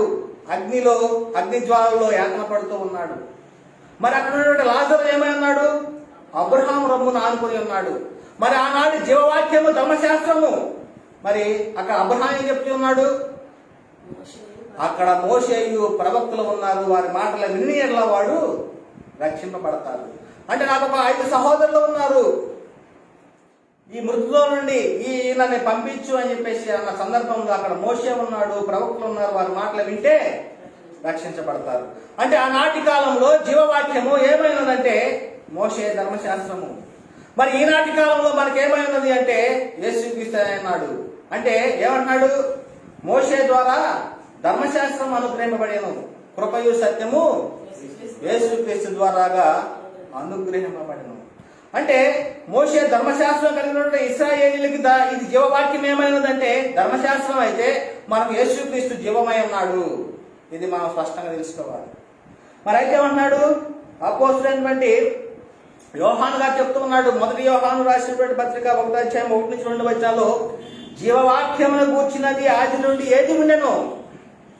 జీవవాక్యము అంటే మనము అనుసరించవలసిన వాక్యము, జీవము కలిగినటువంటి వాక్యము ప్రభు యేసుక్రీస్తు వారై ఉన్నాడు. ఆ వాక్యం గురించి చెప్తూ ఉన్నాడు. ఏమంటాడు? మేమేది వింటిమో, కన్నులారా ఏది చూసితమో, ఏది నిదానించి కనుగొంటిమో, మా చేతులు దేనిని తాకి చూసెనో అది మీకు తెలియజేస్తున్నాము. అంటే అక్కడ ఉన్నటువంటి వారికి చెప్తున్నటువంటి సందర్భం ఏమిటంటే మరి జీవవాక్యం గురించి చెప్తున్నాడు అపోస్తలుడైన యోహాను గారు. ఏం చెప్తున్నాడు? జీవవాక్యం గురించి ఆది నుండి ఏది ఉండెనో, మేమేది వింటిమో, కన్నులారా ఏది చూసితమో, ఏది నిదానించి కనుగొంటిమో, మా చేతులు దేనిని తాకి చూసెనో అది మీకు తెలియజేస్తున్నాము. ఆ జీవము ప్రత్యక్షమైన తండ్రి వద్ద నుండి మాకు ప్రత్యక్షమైన ఆ నిత్య జీవమును మేము చూసి ఆ జీవమును గురించి సాక్ష్యం ఇచ్చుచు దానిని మీకు తెలియపరచుచూ ఉన్నాము. అంటే దేనికోసం మీరు సంఘంలోకి వచ్చి ఉన్నారు? దేనికోసం మీరు క్రీస్తుని శిరస్సుగా కలిగి ఉన్నారు? ఈ రోజున మరి అందరూ సంఘంలోకి వస్తూ ఉన్నారు. కానీ ఒక సందర్భంలో మరి ఇక్కడ ఏమంటున్నాడంటే పిలువబడిన వారు అనేకులు, ఏర్పరచబడిన వారు కొందరి అంటున్నారు. అంటే సంఘములోనికి అనేక మంది మరి వందలు కావచ్చు, వేల కావచ్చు వస్తూనే ఉంటున్నారు. అంటే అనేకులు పిలువబడిన వారు, కానీ కొందరేనట ఏర్పరచుకొని ఉన్నటువంటి వారు. మరి ఎందుకు ఇక్కడ ఈ సందర్భం చెప్తున్నాడు? ప్రభువా ప్రభు అని పిలిచి ప్రతివాడు కూడా పరలోక రాజ్యంలో ప్రవేశించాడు, కానీ ఆ తండ్రి చిత్త ప్రకారం చేయవాడు పరలోక రాజ్యంలో ప్రవేశిస్తాడు అని ఎందుకు చెప్తూ ఉన్నాడు? సంఘంలో చేర్చబడిన ప్రతి ఒక్కరు కూడా నిత్య జీవానికి అర్హులుగా ఉంటూ ఉన్నారా? సంఘంలో ఉన్న ప్రతి ఒక్కరు కూడా ఆత్మను గురించి వాగ్దానాన్ని పొందుకోవడం కోసం సంఘంలోనికి వచ్చి ఉన్నారా? ఎందుకోసం సంఘంలోనికి వచ్చి ఉన్నారు? కొన్ని విషయాలు చూసినట్టే చాలా భయంకరమైనటువంటి మాటలు, వారి సాక్ష్యాలు చెప్తూ ఉన్నారు. ఏమిటి అంటే కుటుంబంలో సమస్యలు తొలగిపోవాలంటేనంట బాప్తిసం తీసుకుంటే సమస్యలు తొలగిపోతాయి అని ఒక కాపరి చెప్తూ ఉన్నాడు. మీ కుటుంబంలో ఇటువంటి సమస్యలు, ఇటువంటి శోధనలు ఎందుకు వస్తున్నాయో తెలుసా అని ఆ కుటుంబం వారిని ప్రశ్న వేస్తే ఏమన్నాడు? మీరు బాప్తిసం పొందలేదు కాబట్టి ఇవన్నీ వస్తూ ఉన్నాయి అన్నాడు. అంటే సమస్యలకి బాప్తిసానికి ఎటువంటి సంబంధం ఉన్నదా అంటే ఎటువంటి సంబంధం లేదు. మరి వీళ్ళు ఎవరు? ఇలా ప్రకటించే వాళ్ళు దేవుని సంబంధులా, దేవుని ఆత్మ కలిగిన వారా అంటే దేవుని సంబంధులు కాదు. తన దేవుడైనటువంటి జ్ఞానుడి పొట్ట కోసం వచ్చినటువంటి వారు అబద్ధ బోధకులు. కాబట్టి ఎందుకోసం నువ్వు బాప్తిసం తీసుకోవాలి? అపోస్తుల కార్యంలో చెప్తూ ఉన్నాడు. 2వ అధ్యాయము 38-39 వచ్చిన చెప్తున్నాడు. మారు మనసు ఏమంటాడు? పేతురు చెప్తున్నటువంటి మాట, మీరు మారు మనసు పొంది పాప క్షమాపణ నిమిత్తము ప్రతివాడు యేసుక్రీస్తు నామములో బాప్తిసం పొందుడి. అప్పుడేం జరిగింది అన్నాడు? పరిశుద్ధాత్మను వరమును పొందుతారు. ఇది చాలా స్పష్టంగా తెలుసుకున్నటువంటి విషయం. ఇది జీవమునకు సంబంధించినటువంటి విషయము. ఆత్మ వరము. మనము జీవించున్న పేరు మాత్రం ఉన్నది కానీ మృతులమై ఉన్నాము. అటువంటి వారికి జీవమునిచ్చేటువంటి మాటలు అపోస్తులు ప్రకటించుకున్నారు. మరి అందుకనే ఒకనొక సందర్భంలో మరి జీవము గల మాటలను ప్రకటించుడు అని చెప్పేసి శరసాలలో ఉన్నటువంటి మరి అపోస్తులను దేవదూత విడిపించి ఉన్నాడు. జీవము కలిగినటువంటి మాటలు, సంఘంలో చెప్పబడుతున్న మాటలు ఎలాంటి మాటలు చెప్పబడుతున్నవి? అవి జీవాన్ని ఇచ్చేటువంటి మాటలు చెప్పబడుతున్నారా, లేకపోతే శరీరానికి తృప్తిని కలిగించేటువంటి మాటలు చెప్తూ ఉన్నారా? ఇది కూడా ఒకసారి పరిశీలన చేసుకోండి. ఇది చెప్పబడుతున్న మాటలు ఆత్మ సంబంధమైనవా లేకపోతే దురాత్మ సంబంధమైనటువంటివా అనేటువంటివి గమనించుకోవాలి. అందుకనే పిలుపు విషయంలో దేవుడు సంతాపపడడు అంట. ఆయన పిలుచుకున్నాడు కొంతమందిని. ఇందా చెప్పుకున్నాం కదా, ఏమంటాడు? పిలువబడిన వారు అనేకులు, ఏర్పరచబడిన వారు కొందరే.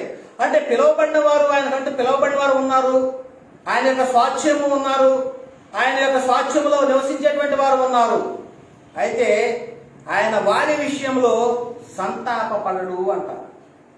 మరి నీ విషయంలో గమనించినట్లయితే సంఘంలో చేర్చబడిన తర్వాత దేవుడు నీ విషయంలో సంతాపపడుతూ ఉన్నాడా, నీ విషయంలో దేవుడు మహిమపరచబడుతున్నాడా అనేటువంటి విషయాన్ని మనము గమనించుకోవాలి. నీ పిలుపు నిజముగా దేవుని చేత పిలువబడి దేవుని యొక్క మహిమను మరి నీ ద్వారా కొనియాడబడుతూ ఉంటే నిజముగా నీవు దేవుని చేత పిలువబడిన వాడువే. అలా కాకుండా దేవుని సంతాపపడేటువంటి వాడుగా చేస్తే నీవు అపవాది సంబంధవి అవుతావు. జాగ్రత్త. కాబట్టి మరి ఈ విధముగా మరి అపోస్తలుల కార్యాలు చెప్తున్నాడు. దేవదూత చెప్తున్న మాట ఒకసారి చదువుకుందాం. 5వ అధ్యాయం అపోస్తలుల కార్యాలు 5వ అధ్యాయం 18-21 వచనంలో, అపోస్తలులను బలాత్కారంగా పట్టుకొని పట్టణం చెరసాలలో ఉంచిరి.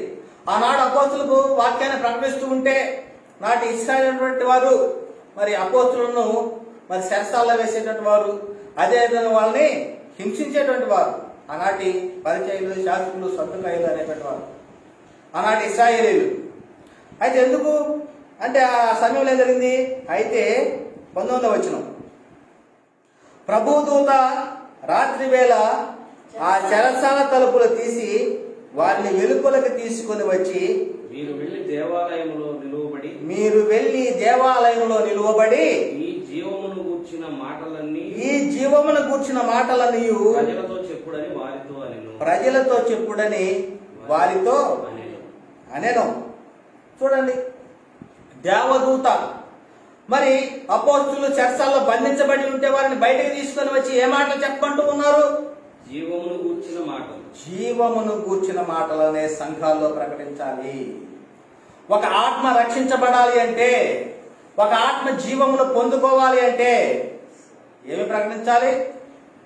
జీవమును గూర్చిన మాటలు ప్రకటించాలి.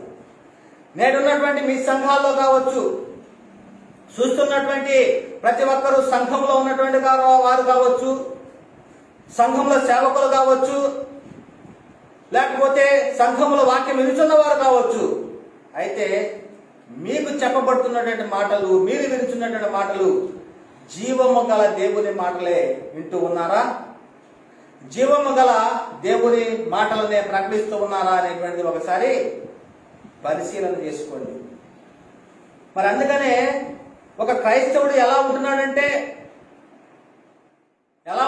ఒక క్రైస్తవుడు అంటే చూద్దాం. ఏమంటున్నాడు? వారు జీవవాక్యమును చేత పట్టుకొని లోకమందు జ్యోతుల వలె కనబడుతూ ఉన్నారట. ఎలా ఉండాలి ఒక క్రైస్తవుడు? ఫిలిప్పీ రాసిన పత్రిక 2వ అధ్యాయం 16వ వచనంలో, ఆనాడు ఒకప్పుడు అపోస్తలులు మరి ప్రకటించినటువంటి జీవవాక్యమును ప్రకటించున్నారు. ఆ జీవవాక్యం విన్నటువంటి వారు ఎలా ఉండాలి అంటున్నారంటే, అట్టి జన్మ మధ్యను మీరు జీవవాక్యమును చేత పట్టుకొని లోకమందు జ్యోతుల వలె కనబడుతున్నారు అంటున్నారు. అంటే సంఘంలోనికి చేర్చబడిన ప్రతి ఒక్కరు కూడా ఎలా ఉండాలి, ఎలా కనిపించాలంటున్నాడు? జీవవాక్యమును చేత పట్టుకున్నటువంటి ఎలా ఉండాలి? లోకమందు జ్యోతుల వలె ఉండాలి. కాబట్టి అందుకని పౌలు, అందువల్ల నేను వ్యర్థంగా పరిగెత్తలేదనియు నేను పడిన కష్టము నిష్ప్రయోజనం కాలేదనియు క్రీస్తు దినమును నాకు అతిశయ కారణము అగును. యేసుక్రీస్తు 2వ రాకడలో వచ్చేటప్పుడు ఆయనకు అతిశయం ఏమిటి అంటే, అదే ఏమిటి? మీరు లోకమందు జీవవాక్యం చేత పట్టుకుని లోకమందు జ్యోతుల వలె ఉంటున్నారు. కాబట్టి నాకు అతిశయ కారణం. యేసుక్రీస్తు 2వసారి వచ్చినప్పుడు మాకు అదే అతిశయ కారణం. నేను చెప్పినటువంటి వాక్యం కావచ్చు, మేము ప్రకటించిన వాక్యం కావచ్చు, మేము పరిగెత్తినటువంటి పరిగెత్తులు ఏది కూడా వ్యర్థం కాలేదు అనేటువంటి పౌలు గారు అతిశయపడుతూ ఉన్నాడు. అందుకనే మరి ఆ క్రీస్తు యేసు మరణంలో నిరర్ధకం చేసి ఉన్నాడు, జీవమును అక్షయతను సువార్త వలన వెలుగులోకి తెచ్చి ఉన్నాడు అని చెప్పేసి అని స్పష్టంగా లేఖనాల్లో మనకి అర్థమవుతూ ఉంటుంది. మరి అందుకనే మనము దేనికోసము పోరాడాలి? ఇప్పుడు మరి సాతాను తానే నీతి పరిచారకు వేషం ధరింపజేసి వారిని ఏం చేస్తున్నాడు? నీతి పరిచారకులుగాను వాడు సంఘంలోనికి ప్రవేశపెట్టి ఉన్నాడు. సాతాను తానే వెలుగుదూత వేషం ధరించుకొని. అయితే మనము మరి ఏమంటున్నాడంటే, యోధా పత్రిక 1వ అధ్యాయం 3వ వచనంలో, ప్రియులారా మనకందరికీ కలిగిన రక్షణ గురించి మీకు రాయవలనని విశేష ఆసక్తి గలవాడనే ప్రయత్నం పడుతుండగా పరిశుద్ధులకు ఒక్కసారి అప్పగింపబడిన బోధ నిమిత్తము ఒక్కసారి అప్పగింపబడిన బోధ నిమిత్తము మీరు పోరాడవలెనని మిమ్మును వేడుకొనుచు మీకు రాయవలసి వచ్చాను. అంటే పరిశుద్ధులకు ఒక్కసారి అప్పగింపబడిన బోధ, ఒక్కొక్కసారి ఒక్కొక్క రకంగా అప్పగించిన బోధ కాదు ఇది. ఒక్కసారి అప్పగింపబడినటువంటి బోధ, అది ఆత్మ యొక్క నియమము. మరి ఆత్మ యొక్క నియమము అది ఒక క్రీస్తు యొక్క నియమము. ఈ నియమము చొప్పున మనము నడిపించబడాలి అని మరి అపోస్తులు ప్రవక్తలు ఎంతగానో వాళ్ళు మరి ప్రయాసపడుతూ ఉన్నారు. మరి గలతీ పత్రికలో చెప్తున్నాడు 5వ అధ్యాయము 6 నుంచి 3 వచనాల్లో ఇది క్రీస్తు నియమాన్ని పూర్తిగా నెరవేర్చాలట. ఒకని భారము ఒకడు భరించి, గలతీ 6:2-3 వచనాలు చూడుడి. గలతీ రాసిన పత్రిక 6వ అధ్యాయం. ఒకని భారమును ఒకడు భరించి ఇలాగూ క్రీస్తు నియమమును పూర్తిగా నెరవేర్చుడి. ఇక్కడ క్రీస్తు నియమము మనకు వచ్చేసింది. మరి ఆ రోమపత్రిక చెప్తున్న 8వ అధ్యాయంలో మరి పాప మరణం నియమం ఆత్మ యొక్క నియమములను విడిపించను. ఆత్మ యొక్క నియమము పాప మరణం నియమం నుండి నన్ను విడిపించను అంటున్నాడు. అంటే మనము ఆత్మ యొక్క నియమం చొప్పున మనము నడుచుకునేటువంటి వారముగా ఉండాలి. పరిశుద్ధులకు ఒకసారి అప్పగింపబడినటువంటి సువార్త ఆ బోధ కోసం మనము పోరాడాలి. మనకు ఒక స్థిరమైనటువంటి ప్రవచన వాక్యం ఉన్నది, దానిని మనము చేపట్టుకొని ఉండాలి. ఈ విధముగా మనము చేస్తే మనము జీవము కొరకి వచ్చిన వారం అవుతాము, కానీ సంఘములోనికి జీవనము లేకపోతే ఈ లోకంలో ఉన్న వాటిని కొరకు వచ్చిన వారమై ఉండరు అని చెప్పేసి మనకు స్పష్టంగా అర్థమవుతా ఉంది. మరి 3వది చెప్తున్నాడు, ఎవడైనా ఒట్టివాడై ఉండి ఏమన్నాడు, తాను ఎన్నికైన వాడినని ఎంచుకుని ఎడల తను తానే మోసపరుచుకును. అంటే వాడు ఒట్టివాడే. ఎందుకు? ఈ లోకంలో ఉన్న దానికోసము ఆశిస్తూ ఉన్నాడు. ఈ లోకంలో మరి ఏదైతే దేవుడు కాదు, శరీరాశ నేత్రాశ జీవోత్తమము దేవుని వల్ల కలిగినవి కావు కాబట్టి మరి వీటి కోసము వాడు ప్రాకులాడుతూ ఉంటాడు. వాడు ఒట్టివాడే ఉన్నాడట. కాబట్టి ఏమన్నాడు, ఎన్నికైన వాడిని ఎంచుకొని వల్ల తను తానే మోసపరుచుకొను. కాబట్టి మనము మనకై మనం మోసపరచబడుతున్నావా, లేకపోతే మనము ఎన్నికైన వారముగా ఉంటున్నాం అనేటువంటి ఒకసారి పరిశీలన చేసుకోవాల్సిన అవసరము అంతైనా ఉంది. కాబట్టి ప్రియులారా, మరి అందుకనే పేతురు రాసినటువంటి మొదటి పత్రిక 3వ అధ్యాయము 9 నుంచి 11 వచనాలు చెప్తున్నాడు, ఆశీర్వాదమునకు వారసులగుటకు మీరు పిలువబడితిరి. మనం ఎందుకు పిలువబడ్డాము? మనం ఎందుకు సంఘంలో చేర్చబడి ఉన్నాము? ఆశీర్వాదానికి వారసులు అవటానికంట. ఏ ఆశీర్వాదాలు? భౌతిక సంబంధమైన ఆశీర్వాదాల కొరక, లేకపోతే ఆత్మ సంబంధమైన ఆశీర్వాదాల కొరక మనము సంఘంలోనికి చేర్చబడింది, లేదా సంఘంలోనికి పిలువబడింది? అంటే ఆత్మ సంబంధమైనటువంటి ఆశీర్వాదాల కోసమే మనము పిలువబడి ఉన్నాం. అదేమంటారు ఇక్కడ, ఆశీర్వాదములకు వారసులు అవుటకు మీరు పిలువబడితే కనుక కీడుకు ప్రతి కీడైనను దూషణకు ప్రతి దూషణ చేయక దీవించుడి. జీవమును ప్రేమించి, మనం దేనిని ప్రేమిస్తూ ఉన్నాము? ఈ లోకంలో జీవించటానికి జీవనం కోసం మనము ప్రేమిస్తున్నామా, లేకపోతే మంచి దినములు చూడగోరి జీవనం ప్రేమిస్తున్నామా, జీవమును అనేటువంటిది మనం ఆలోచించాలి. ఏమంటే ఇక్కడ జీవమును ప్రేమించి మంచి దినములు చూడగోరువాడు చెడ్డదాన్ని పలుకకుండా తన నాలుకను కపటపు మాటలు చెప్పకుండా తన పెదవులను కాసుకొనవలెను. అతడు కీడు నుండి తొలగి మేలు చేయవలెను, సమాధానం వెతికి దానిని వెంటాడవలను లేదా అనుసరించవలెను అంటున్నాడు. అంటే ఈ విధముగా మనము సంఘంలోనికి ఆశీర్వాదానికి వారసులు అవటానికి మనము పిలువబడి ఉన్నాము. అదే విధముగా దేవుని చేత పిలువబడి తనకు విధేయులైన వారందరికీ నిత్య రక్షణకు కారకుడాయను. ఎవరు అంటే ప్రభు అయిన యేసుక్రీస్తు వారు. మరి హెబ్రీ రాసిన పత్రిక 5వ అధ్యాయం 9-10 వచనాలు చెప్తూ ఉన్నాడు,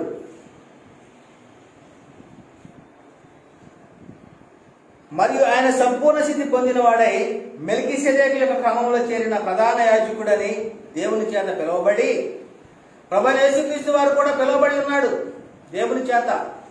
ఆయన పిలువబడి తనకు విధేయులైన వారికి అందరికీ, ఎవరైతే క్రీస్తునందు విధేయత చూపిస్తూ ఉంటారో నిత్య రక్షణకు కారకుడు ఆయను. అంటే ఒకని అవిధేయత వలన లోకములోనికి మరి పాపము సంప్రాప్తమైంది, ఒకని విధేయత వలన నీతిమంతులుగా తీర్చబడుతూ ఉన్నారు. మరి కాబట్టి మనం ఏం నేర్చుకోవాలి ఇక్కడ? విధేయత కలిగి ఉండాలి. తనకు విధేయులైన వారందరికీ ఏం చేస్తున్నాడంట? నిత్య రక్షణకు కారకుడు ఆయను అని అంటున్నాడు. మరి ఇంకోసారి చెప్తూ ఉన్నాడు, మరి దేవుడు 12 మందిని శిష్యులు ఎన్నుకున్నాడు. ఈ రోజున సంఘంలో కూడా అనేక మంది వస్తూ ఉన్నారు. మరి క్రీస్తు వారు 12 మంది శిష్యులు ఎన్నుకున్నాడు. 12 మంది మంచివారేనా అని అంటే, నేను 12 ఏర్పరచుకోలేదా? మీలో ఒకడు సాతాను. అంటే ఈ రోజున మరి అనేక మంది సంఘాల్లోనికి మరి ప్రవేశిస్తూ ఉన్నారు, లేదా సంఘంలోనికి చేర్చబడుతూ ఉన్నారు. వాక్యాన్ని ప్రకటించడానికి అనేకులు వస్తూ ఉన్నారు. యేసుక్రీస్తు వారు చెప్పినట్లుగా మరి ఏం జరుగుతుంది? అబద్ధ బోధకులు మరి వస్తూనే ఉన్నారు. మరి పౌలు గారు చెప్తున్నాడు, క్రూరమైన తోడేళ్ళు, మరి నేను వెళ్ళిపోయిన క్రూరమైన తోడేళ్ళు వస్తారు అని చెప్పేసి అని. వారు మందను కనికరించేటువంటి వారు కాదు అని. మరి ఇక్కడ చూసినట్లయితే నేను 12 ఏర్పరచుకోలేదా? ఒకడు సాతాను. మరి కాబట్టి ప్రతి విషయంలో కూడా మరి ఏర్పరచబడినటువంటి వారు ఉంటున్నారు. అదే అందుకని ఏమన్నాడు? పిలువబడిన వారు అనేకులు, ఏర్పరచబడిన వారు కొందరే. మరి ఆ కొందరిలో నువ్వు నేను ఉన్నామా అనేటువంటిది మనము ప్రశ్న వేసుకోవాలి. మరి పిలిచినటువంటి పిలుపుకు తగినట్లుగా మనము జీవిస్తూ ఉన్నామా అనేటువంటిది కూడా మనము పరిశీలన చేసుకోవాల్సినటువంటి అవసరము మనకుంది. అపోస్తలుడైనటువంటి పౌలు గారు చెప్తూ ఉన్నాడు. మరి ఏమంటున్నాడు? ఆయన అపోస్తలుడిగా పిలువబడి ఉన్నాడు. ఎందుకు? ఆయనకు ఒక పనిని అప్పగించి ఉన్నాడు. ఆ పనిని ఆయన సంపూర్ణంగా చేసి ఉన్నాడా అంటే చేసి ఉన్నాడు ఆయన. మరి అదేవిధంగా 12 అపోస్తలులు మళ్ళీ ఏర్పరచుకున్న తర్వాత వారు కూడా ఏం చేసి ఉన్నారు? దేవుని యొక్క సంకల్పాన్ని, దేవుని యొక్క చిత్తాన్ని నెరవేర్చి ఉన్నారు. మరి భూమి మీద ఆయనను మహిమపరిచి ఉన్నారు. మరి అదే విధంగా మరి రోమాపత్రిక చెప్తున్నాడు 8వ అధ్యాయం 28 నుంచి 30 వచనాల్లో, దేవుని ప్రేమించు వారికి అంటున్నాడు. అనగా ఆయన సంకల్పం చొప్పున పిలువబడిన వారికి మేలు కలుగుటకై సమస్తమును సమకూడి జరుగుతున్నదని ఎరుగుదుము. ఎందుకనగా తన కుమారుడు అనేక సహోదరులలో జ్యేష్ఠుడగునట్లు దేవుడు ఎవరిని ముందుగా ఎరిగెనో వారు తన కుమారునితో సారూప్యం గలవారగుటకు వారిని ముందుగా నిర్ణయించెను. మరియు ఎవరిని ముందుగా నిర్ణయించెను వారిని పిలిచెను. ఎవరిని పిలిచెను వారిని నీతిమంతులుగా తీర్చెను. ఎవరిని నీతిమంతులుగా తీర్చెను వారిని మహిమపరచెను. అంటే జీవము కొరకు సంఘములో చేర్చబడినటువంటి వారు ఎవరంట? ఎవరిని ముందుగా నిర్ణయించెనో.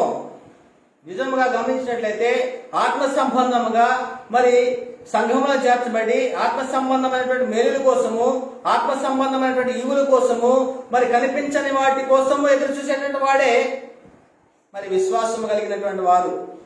మరి అటువంటి వారి కోసం ఏమంటున్నాడంటే, ఎవరిని ముందుగా నిర్ణయించెనో, ఎవరిని పిలిచెనో, ఎవరిని పిలిచిన వారిని నీతిమంతులుగా తీర్చెను, ఎవరిని నీతిమంతులుగా తీర్చిన వారిని మహిమపరిచెను.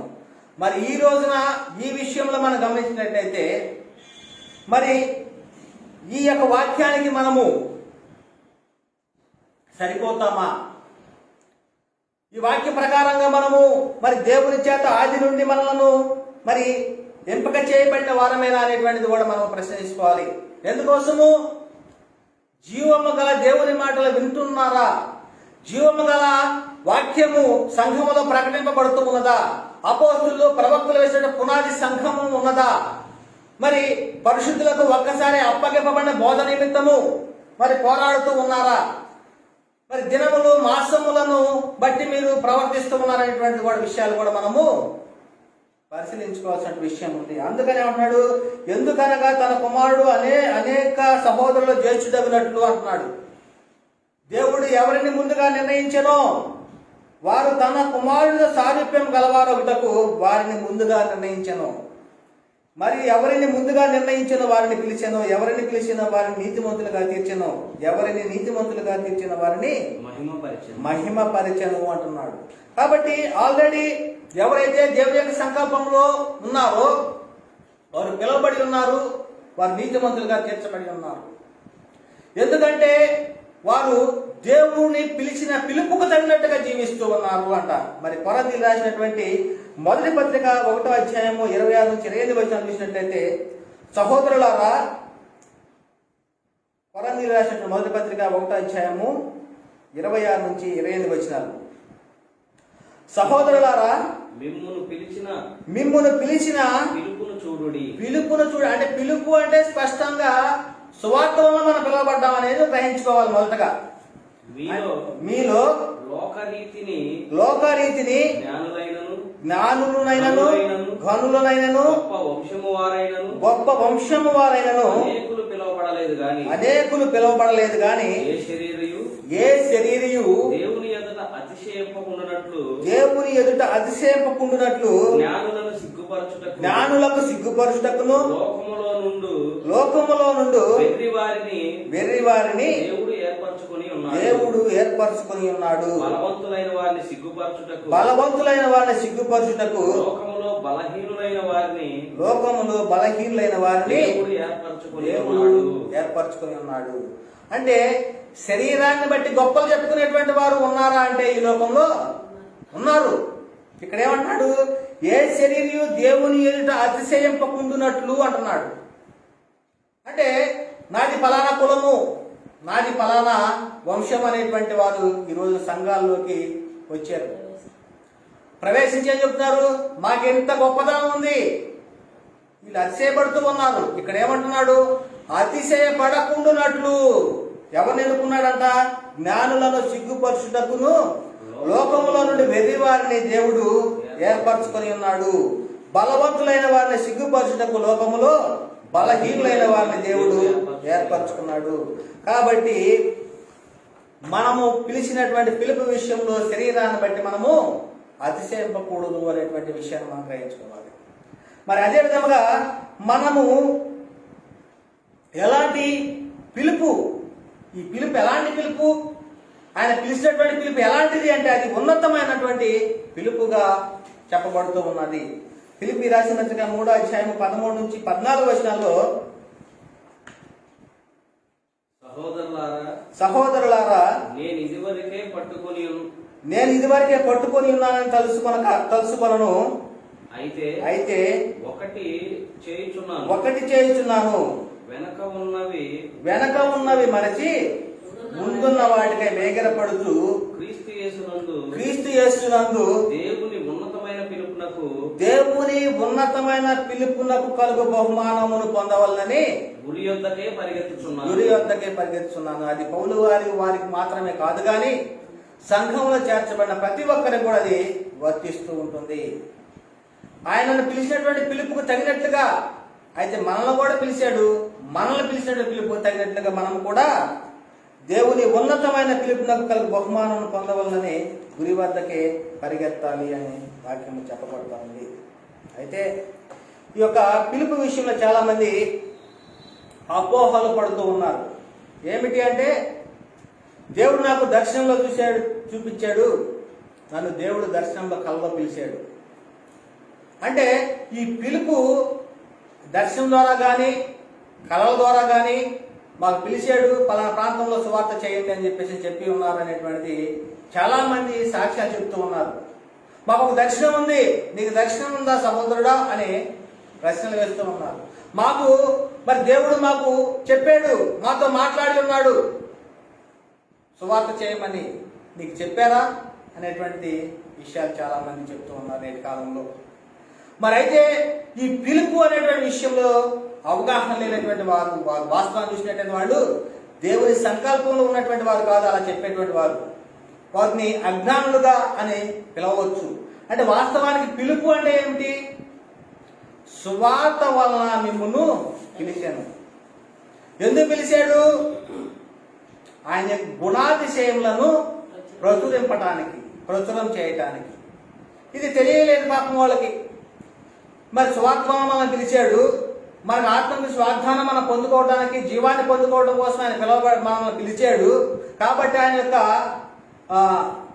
మహిమను, ఆయన యొక్క తేజస్సును, ఆయనని మరి బలాతిశయాన్ని మనము ప్రచురపరచాలనేటువంటి విషయాన్ని వాళ్ళు గ్రహించలేకపోతూ ఉన్నారు. అందుకని ఏమంటున్నాడంటే ఇక్కడ చూద్దాం ఒకసారి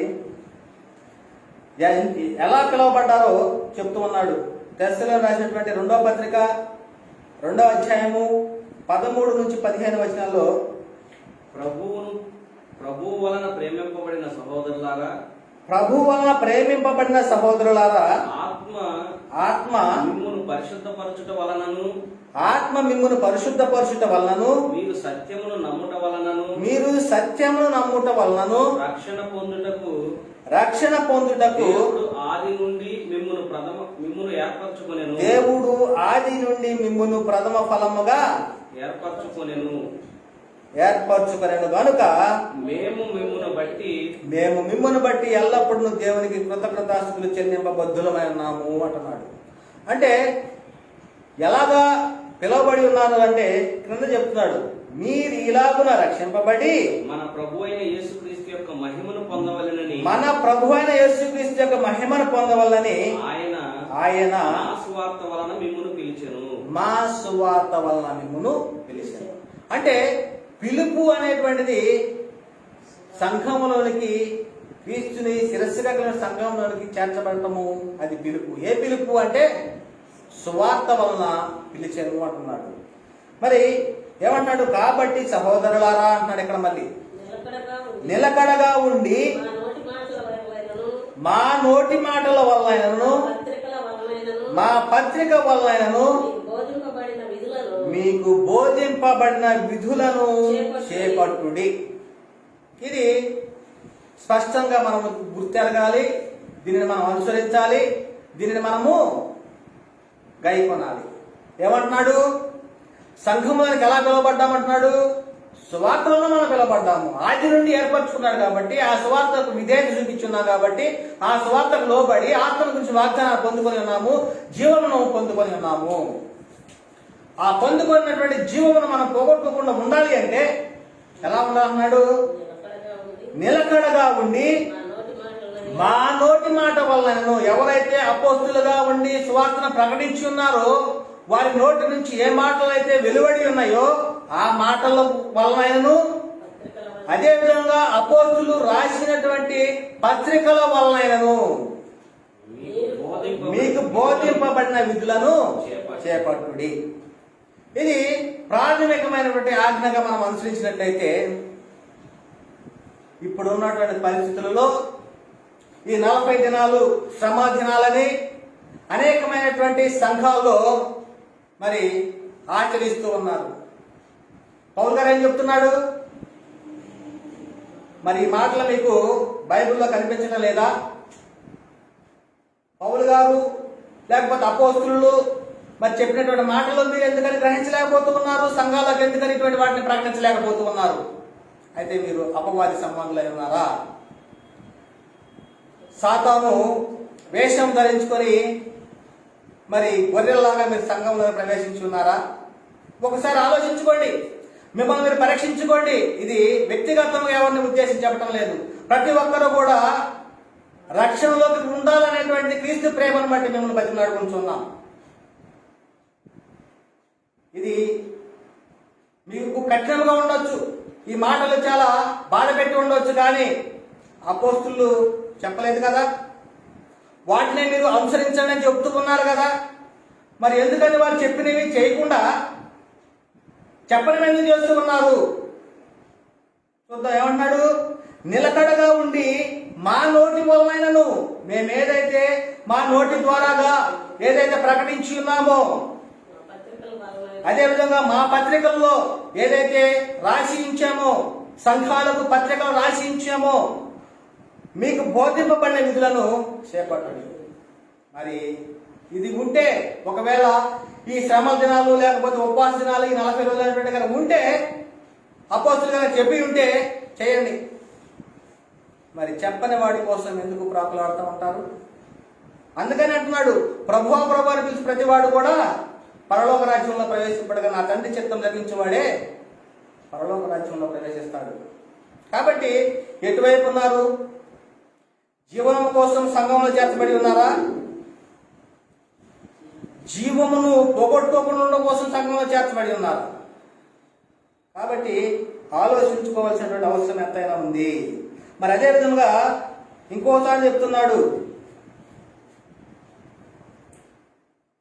దశలో రాసినటువంటి 1వ పత్రిక 12వ అధ్యాయం 12వ వచనంలో, మేలు చేయవలనని మీలో కలుగు ప్రతి ఆలోచనను విశ్వాసయుక్తమైన ప్రతి కార్యమును బలముతోనూ సంపూర్ణము చేసు మన దేవుడు తన పిలుపునకు మిమ్మును యోగ్యులుగా ఎంచునట్లు అంటున్నాడు. అంటే తను పిలిచినటువంటి పిలుపుకి మనం యోగ్యులుగా ఎంచబడాలి. ఇటువంటివి మనుషులు కల్పించినటువంటివి మరి చేయకూడదు. స్వనీతిని జరిగించాలనుకున్నవి చేయకూడదు. దేవునికి ఎదుట మనం యోగ్యులుగా ఎంచబడినట్లు దేవుని యొక్క సంకల్పాన్ని, దేవుని యొక్క చిత్తాన్ని నెరవేర్చే వారముగా ఉండాలి. మన యొక్క పిలుపు అది పరిశుద్ధమైనటువంటి పిలుపు పొందుకుని, మామూలు పిలుపు కాదు. మనం పిలువబడినటువంటి పిలుపు ఎలాంటిది అన్నాడు? అది పరిశుద్ధమైన పిలుపు, సువార్త ద్వారాగా మన జీవం ఇచ్చేటువంటి పిలుపు, నిత్యము దేవునితోటి నివాసం ఉండేటువంటి పిలుపు, మనం పిలిచినటువంటి పిలుపు, దేవునితోటి సహవాసం చేసేటువంటి పిలుపు, దేవుని కుటుంబంలో చేర్చబడినటువంటి పిలుపు, మనం పిలిచినటువంటి పిలుపు. మరి దేవునికి కుమారులుగా ఉండటకు పిలువబడినటువంటి పిలుపు మన పిలుపు. మరి అటువంటి పిలుపుని మరి ఏం చేస్తున్నారు? నిర్లక్ష్యం చేస్తున్నారా? అయోగ్యులుగా ఉండేలాగా మీరు ప్రవర్తిస్తూ ఉన్నారా? అయితే ఇక్కడ ఏమంటాడు? మనం పిలిచినటువంటి పిలుపు పరిశుద్ధమైనటువంటి పిలుపు అంటున్నాడు. తిమోతికి రాసినటువంటి 2వ పత్రిక 1వ అధ్యాయం 10వ వచనంలో, క్రీస్తు యేసును మన రక్షకుని ప్రత్యక్షత వలన బయలుపరచబడినది అయినను తన కృపను బట్టి మనల్ని రక్షించి పరిశుద్ధమైన పిలుపుతో ఆయన మనలను పిలిచెను. అంటే యేసుక్రీస్తు ప్రత్యక్షత, ఆయన మొదటి ప్రత్యక్షత రావటం వల్ల ఏం జరిగిందంటే, ఆయన కృపను బట్టి మనల్ని రక్షించి పరిశుద్ధమైనటువంటి పిలుపులో ఆయన మనలను పిలిచెను. ఆ క్రీస్తు యేసు మరణమును నిరర్ధకం చేసి జీవము అక్షయతను సువార్త వలన వెలుగులోనికి తెచ్చాను. అంటే మనం పిలిచినటువంటి పిలుపు ఎలాంటిది అన్నాడు? పరిశుద్ధమైనటువంటి పిలుపు. మనము నిత్యము దేవునితోటి సహవాసం చేసేటువంటి పిలుపు. ఒకప్పుడు పోగొట్టుకున్నటువంటి స్థితిని మరలా పొందుకునేటువంటి పిలుపు. అది సువార్త వలన పిలిచినటువంటి పిలుపు. అదేవిధంగా ఇది పరలోక సంబంధమైన పిలుపట. మనం ఎక్కడ పిలువబడ్డామంట? మన యొక్క పరిస్థితి ఎక్కడ ఉంది? పరలోకంలో. మనం పిలిచినటువంటి పిలుపు పరలోక సంబంధమైనటువంటి పిలుపు అట. ఇది గమనించారా? ఇది పరలోక సంబంధమైన పిలుపు అంటున్నాడు. హెబ్రీ రాసిన 3వ అధ్యాయం 1వ వచనంలో, ఇందువలన పరలోక సంబంధమైన పిలుపులో పాలు పొందిన పరిశుద్ధ సహోదరులారా అంటున్నాడు. మనము పిలిచినటువంటి పిలుపు సామాన్యమైనటువంటి పిలుపు కాదు. ఈ లోకంలోనే జీవిస్తూ పరలోక పౌరసత్వాన్ని పొందుకున్నటువంటి వారము. మనల్ని పిలిచినది పరలోక సంబంధమైన పిలుపు. కాబట్టి ఏమన్నాడు? మనము ఒప్పుకున్న దానికి అపోస్తులను ప్రధాన యాజకుడు యేసు మీద లక్ష్యం ఉంచుడి. మనం ఏదైతే ఒప్పుకొని ఉన్నామో మరి దాని మీద అపోస్తులుగాను ప్రధాన యాజకుడుగాను యేసు మీద లక్ష్యము ఉంచండి. మనం ఎవరి మీద లక్ష్యం ఉంచాలి? ఆ జీవము మనము పొందుకోవాలి అంటే, ఆ జీవము మనము పొందుకోవాలి అంటే యేసు మీద లక్ష్యం ఉంచాలి అంటున్నాడు. ఇంకో చోట ఏం చూడండి, అది ఉన్నతమైనటువంటి పిలుపు. మరి పిలుపు విషయంలో అవగాహన లేకుండా చాలా మంది ఉన్నారు. ఇది పరలోక సంబంధమైన పిలుపు అని, అదేవిధంగా పరిశుద్ధమైనటువంటి పిలుపు అని, ఉన్నతమైనటువంటి పిలుపు అని మనము గ్రహించాలి. అదేవిధంగా మనము పిలిచినటువంటి పిలుపును, ఏర్పాటును నిశ్చయముగా చేసుకోవడానికి జాగ్రత్త పడాలంట. అది నిశ్చయము. మనం పిలిచినటువంటి పిలుపు, ఆత్మ సంబంధముగా మనము మరి నిత్యము దేవుడితో జీవించడానికి పిలిచినటువంటి పిలుపులో మనం నిశ్చయం చేసుకోవాలి. ఆ విధంగా మనము యేసుక్రీస్తు వారు చెప్పినటువంటి మాటలు కావచ్చు, అపోస్తులు ప్రవక్తలు వేసినటువంటి పునాది మీద కట్టబడిన వారమైనటువంటి వారుగా వారు చెప్పినటువంటి మాటలను అంగీకరించిన వారముగా మరి దాన్ని అనుసరించే వారముగా ఉండాలి. ఇక్కడ ఏమంటున్నాడు? పేతురు రాసినటువంటి 2వ పత్రిక 1వ అధ్యాయంలో 10-11 వచనాల్లో, అందువలన సహోదరులారా మీ పిలుపును ఏర్పాటును నిశ్చయం చేసుకొనుటకు మరీ జాగ్రత్త పడుడి. అంటే ఎలా అంటున్నాడు? నిజముగా మనము సువార్త వలన పిలువబడ్డాము, అయితే మరి జాగ్రత్త పడమంటున్నాడు. ఎందుకు? క్రూరమైన తోడేలు ఉన్నాయి, వాళ్ళు మందిన కర్తించే వాళ్ళు కాదు, కాబట్టి జాగ్రత్తగా ఉండాలి. మీరింటి క్రియలు చేయవారైతే ఎప్పుడును తొట్టిల్లరు. అలాగున మన ప్రభువును రక్షకుడైన యేసుక్రీస్తు యొక్క నిత్యరాజ్యములో ప్రవేశము మీకు సమృద్ధిగా అనుగ్రహించబడము. మరి ఇలాగా మనం పిలిచినటువంటి పిలుపుకు ఏం చేసుకోవాలి? నిశ్చయం చేసుకోవాలి. నిశ్చయం మనం ఈ విధంగా ఉండాలి, ఈ విధంగా మనం జీవించాలి, ఇది ఆత్మ యొక్క నియమం చొప్పున మనం నడుచుకోవాలి అనేటువంటిది మనము అనుసరించవలసినటువంటి పరిస్థితిగా ఉంటుంది. మరి అందుకనే మనం పిలిచేటువంటి పిలుపులో కూడా నిరీక్షణ అనేటువంటిది ఉంటుంది. మనము పొందుకున్నటువంటి జీవాన్ని పొందుకోవడం కోసం పిలువబడి ఉన్నాము. కాబట్టి ఆ యొక్క జీవం కోసం పిలువబడిన పిలుపులో ఏముందంటున్నాడు? నిరీక్షణ ఉంది అంటున్నాడు. మరి మీ పిలుపు విషయమై ఒక్కటే నిరీక్షణకు పిలువబడితే, మనము స్వార్థ వలన పిలువబడింది ఎందుకు అంటే మనకు ఒక నిరీక్షణ ఉంది. ఆ నిరీక్షణ ఉంచుట కొరకు మనము పిలువబడి ఉన్నామంట. ఎఫెసీ పత్రిక 4వ వచనంలో, శరీరము ఒక్కటే ఆత్మయు ఒక్కడే, ఆ ప్రకారమే మీ పిలుపు విషయమై ఒక్కటే నిరీక్షణ ఉండుటకు పిలువబడింది. మన యొక్క నిరీక్షణ ఏమిటి అంటే యేసుక్రీస్తు వారి యొక్క 2వ ప్రత్యక్షత వరకు మన యొక్క నిరీక్షణ. ఇంకొక మాట చెప్పినట్లయితే మన యొక్క దీన శరీరంలోనూ మహిమ శరీరంగా మార్చుతాడు అనేటువంటి మన యొక్క నిరీక్షణ. మరి యేసుక్రీస్తు వారు వచ్చినప్పుడు మనము కూడా ఆయనతో పాటు తండ్రి వద్దకు తీసుకుని వెళ్తాడు అనేటువంటిది ఒక నిరీక్షణ. మరి ఇటువంటి నిరీక్షణ ఎవరు కలిగి ఉంటున్నారంటే పరిశుద్ధమైనటువంటి పిలుపు పొందినటువంటి వారు, దేవుని ఉన్నతమైనటువంటి పిలుపు పొందుకున్నటువంటి వారు, అదేవిధంగా పరలోక సంబంధమైన పిలుపుని పొందుకున్నటువంటి వారు. దాన్ని ఏమన్నారు? సువార్త వలన పిలుపు పొందినటువంటి వారు దేవుని యొక్క నిరీక్షణ, దేవుడు ఇచ్చినటువంటి నిరీక్షణ కోసము ఎదురు చూస్తూ ఉంటారు. పిలుపులో నిరీక్షణ ఉంటుంది అంటున్నాడు. మరి ఎఫెసీ పత్రిక 1వ అధ్యాయం 17-19 చెప్తున్నాడు, మరియు మీ మనోనేత్రములు వెలిగింపబడినందున. అంటే ఒకప్పుడు ఈ పిలుపు, ఈ సువార్త వలన మనల్ని పిలిచాడు. ఈ సువార్తలో పిలుపుకి మనం అంగీకరించబడక మునుపు ఎటువంటి స్థితిలో ఉన్నారంటే మనోనేత్రములు వెలిగింపబడినటువంటి వారంగా ఉంటున్నాము, చీకటిలో ఉన్నటువంటి వారంగా ఉంటున్నాము, అంధకారమైనటువంటి రాజ్యంలో ఉన్నటువంటి వారంగా ఉంటున్నాము. అయితే సువార్త వలన పిలువబడినప్పుడు ఎలా ఉంటున్నారంట? మీ మనోనేత్రములు వెలిగింపబడినందున అంటున్నారు. అంటే మనం ఎప్పుడైతే ఆ సువార్తకు విని ఆ పిలుపు, ఉన్నతమైనటువంటి పిలుపును అంగీకరించి దానికి విధేయత చూపించి ప్రభువైన యేసుక్రీస్తు నామమున బాప్తిస్మం పొంది క్రీస్తును ధరించుకుని వారమై ఉంటున్నామో అప్పుడు మనకేం జరుగుతుంది? మనోనేత్రములు వెలిగింపబడతాయి. ఏమన్నాడు ఇక్కడ? మీ మనోనేత్రములు వెలిగింపబడినందున ఆయన మిమ్మును పిలిచిన పిలుపు వలన నిరీక్షణ ఎట్టిదో, పరిశుద్ధులలో ఆయన స్వాస్థ్యం యొక్క మహిమైశ్వర్యం ఎట్టిదో, ఆయన క్రీస్తునందు వినియోగపరిచిన బలాతిశయమును బట్టి విశ్వసించు మన యందు ఆయన చూపుచున్న తన శక్తి యొక్క అపరిమితమైన మహత్యం ఎట్టిదో, మీరు తెలుసుకొనవలెనని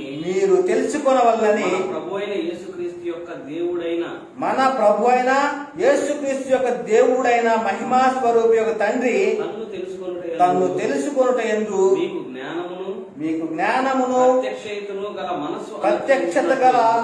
ప్రత్యక్షత గల మనసును అనుగ్రహించినట్లు నేను నా ప్రార్థనలయందు నేను నా ప్రార్థన యందు మిమ్మల్ని గూర్చి విజ్ఞాపన చేయుచున్నాను. మిమ్మల్ని గూర్చి విజ్ఞాపన చేస్తున్నాను. అంటే ఇప్పుడున్నటువంటి పరిస్థితుల్లో చాలా మందికి మరి తండ్రిని తెలుసుకునేటువంటి అవసరము ఉంది. ఎందుకుంది అంటే చాలా మంది తండ్రి ఎవరో తెలియదు. అంటే తండ్రి ఎవరు, కుమారుడు ఎవరు అనేటువంటి జ్ఞానము లేనటువంటి వారు. అందుకని పౌలు గారు ఏమంటున్నాడు ఇక్కడ, దేవుడైన మహిమాస్వరూప తండ్రి తన్ను తెలుసుకున్నట్టు మీకు జ్ఞానమును ప్రత్యక్షత అయిన మనసు మీకు అనుగ్రహించినట్టు నేను ప్రార్థన మిమ్మను విజ్ఞాపన చేస్తూ ఉన్నాను. అంటే యేసుక్రీస్తు వారు ఈ లోకానికి రావడానికి గల ప్రధాన కారణం ఏమిటి? తండ్రి సంకల్పము, దేవుని యొక్క ప్రేమ. మరి ఆయన ప్రేమ ఏమై ఉన్నది అంటే నశించిన దాన్ని వెనక రక్షించాలి. ఎవరు కావాలి? యేసుక్రీస్తు వారు కావాలి. ఆయనను జగత్తు పునాది వేయబడక మునిపి ఆయన నియమించుకున్నాడు మన కొరకు. మరి నియమించినటువంటి ఆయనను మరి మనవాళ్ళు ఆయన యేసుక్రీస్తు వారిని తండ్రిగాను దేవుడిగాను మరి చూస్తూ ఉన్నటువంటి పరిస్థితి. ఆయనను పంపించినటువంటి తండ్రిని గుర్తెరగలేనటువంటి పరిస్థితి నేటి కాలంలో ఉన్నది. తండ్రి ఎవరు అనేటువంటిది తెలియనటువంటి పరిస్థితిలో ఉంది క్రైస్తవ్యం. యేసుక్రీస్తే యెహోవా, యేసుక్రీస్తు, యేసుక్రీస్తే యెహోవా, యేసుక్రీస్తే పరిశుద్ధాత్ముడు అనేటువంటి త్రియేకుడంట, త్రియేక నామము అనేటువంటిది వీళ్ళు చెప్పుకుంటున్నారు. బైబిల్లో లేని సంగతులే చెప్తూ ఉన్నారు. ఇవి బైబిల్లో ఉన్నదా? ఇక్కడ ఏమంటున్నాడు? మన ప్రభు అయిన యేసుక్రీస్తు యొక్క దేవుడైనా అంటున్నాడు. యేసుక్రీస్తుకు దేవుడు ఉన్నాడు. యేసుక్రీస్తు యొక్క దేవుడు అయినా ఏమంటున్నాడు? మహిమా స్వరూపి యొక్క తండ్రి తను తెలుసుకున్నట్టు మీకు జ్ఞానమును, ఆయన తెలుసుకోవడానికి జ్ఞానం కావాలంట, ప్రత్యక్షత అను గల మనసు అనుగ్రహించినట్లు నేను నా ప్రార్థన మిమ్మల్ని గురించి విజ్ఞాపన చేస్తున్నాను. అంటే బాప్తిజంలో మనకి మనోనేత్రంలో వెలిగించబడతాయి. మనోనేత్రంలో వెలిగించబడినప్పుడు ఆయన పిలిచినటువంటి పిలుపు, నిరీక్షణ ఎలాంటిదో మనకి అర్థమవుతా ఉంటుంది. కాబట్టి మనము ఎలా ఉండటానికి పిలువబడ్డాం, ఇది మనం తెలుసుకోవాలి. ఎలా ఉండడానికి పిలువబడ్డాం అంటే ఎఫెసీ పత్రిక 4వ అధ్యాయం 2-3 వచనాలు చెప్తున్నాడు. 4వ అధ్యాయము 2-3 వచనాల్లో, మీరు పిలువబడిన పిలుపునకు తగినట్లుగా, మీరు పిలువబడిన పిలుపునకు తగినట్లుగా దీర్ఘశాంతముతో కూడిన సంపూర్ణ వినయముతోను సాత్వికముతోను నడుచుకొనవలనని ప్రభువును బట్టి ఖైదీనైన నేను మిమ్మును బతిమాలుకొనుచున్నాను. అంటే ఎలా ఉండకు మనం పిలువబడ్డామంటే దీర్ఘశాంతముతో కూడిన సంపూర్ణ వినయముతోను సాత్వికముతోను నడుచుకోవాలి. అంటే దేవుణ్ణి మనం మహిమపరచాలి. దేవుని యొక్క సంకల్పాన్ని ఆయన ఆది నుండి మనల్ని ఏర్పరచుకొని ఉంటే ఇవన్నీ చేసేవారు. ఇంకేమన్నాడు? మీరును వారిలో ఉన్నవారు యేసుక్రీస్తు వారుగా ఉండకు పిలువబడి ఉన్నారు అంట. యేసుక్రీస్తు వారుగా ఉండకు పిలువబడి ఉన్నారు. రోమపత్రిక 1:7-8 వచనాల్లో, మీరును వారిలో ఉన్నవారై యేసుక్రీస్తు వారుగా ఉండటకు పిలువబడి ఉన్నారు. అంటే యేసుక్రీస్తు ఈ లోకానికి ఎందుకు వచ్చి ఉన్నాడంటే మనకు ఆయన అడుగుజాడలో నడవటానికి ఆయన యేసుక్రీస్తు వారి లోకానికి వచ్చి ఉన్నాడు. మీ విశ్వాసము సర్వలోకమున ప్రచురం చేయబడుచుండటను బట్టి మొదట మీ అందరి నిమిత్తము యేసుక్రీస్తు ద్వారా నా దేవునికి కృతజ్ఞతాస్తుతులు చెల్లించుచు ఉన్నాను. అంటే క్రీస్తు వారుగా ఉండకు మనము పిలువబడి ఉన్నాము. అంటే క్రీస్తు యొక్క అడుగుజాడలు ఉన్నాయి. ఆ అడుగుజాడలు మనం నడిచే వారముగా ఉండాలి. మరి ఇంకోసారి ఏంటంటే స్వతంత్రులుగా ఉండకు, ఈ జీవాన్ని పొందుకున్నటువంటి వారు ఎవరంట? స్వతంత్రులుగా ఉండేటువంటి వారు, స్వతంత్రంగా ఉండటకు పిలువబడినటువంటి వారు. సహోదరులారా, గలతీ పత్రిక 5:13లో, సహోదరులారా మీరు స్వతంత్రులుగా ఉండటకు పిలువబడితిరి. అంటే అయితే ఒక మాట, ఆ స్వాతంత్ర్యమును శారీర క్రియలకు హేతువు చేసుకొనక శారీర క్రియలను హేతువు చేసుకొనక ప్రేమ కలిగిన వారై ఒకరినొకడు దాసులై ఉండు. ప్రేమ కలిగిన వారై ఒకరికొకడు దాసులైనడు.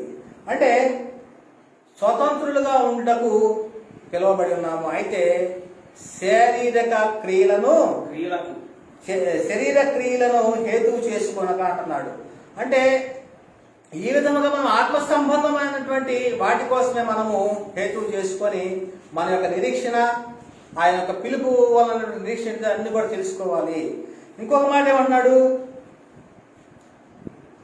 పరిశుద్ధులొకటకే దేవుడు మనను పిలిచాను అంటున్నాడు. మొదటి తెస్సలోనికి రాసినటువంటి పత్రిక 4వ అధ్యాయం 7వ వచనంలో పరిశుద్ధులగుటకే దేవుడు మనలను పిలిచెను గాని పరిశుద్ధులగుటకే దేవుడు మనం పిలిచాను గాని అపవిత్రులుగా ఉండటకు పిలువలేదు. అపవిత్రులుగా ఉండటకు పిలువలేదు. అంటే మనం ఎందుకు పిలిచి ఉన్నాడు? పరిశుద్ధులుగా ఉండటానికి మనము పిలువబడి ఉన్నాము. మన యొక్క జీవం ఎందుకు పొందుకొని ఉన్నాము? ఆత్మను గురించి వాగ్దానం ఎందుకు పొందుకొని ఉన్నాము అంటే పరిశుద్ధులుగా ఉండటానికి. ఇంకొకటి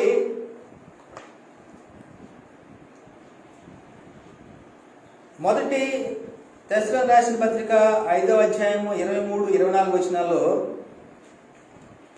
సమాధానకర్తయగు దేవుడే మిమ్మును సంపూర్ణులుగా పరిశుద్ధపరచునుగాక. మిమ్మును సంపూర్ణంగా పరిశుద్ధపరచబడునుగాక. మీ ఆత్మయు జీవమును శరీరమును మన ప్రభువైన యేసుక్రీస్తు రాకడ యందు నిందారహితముగాను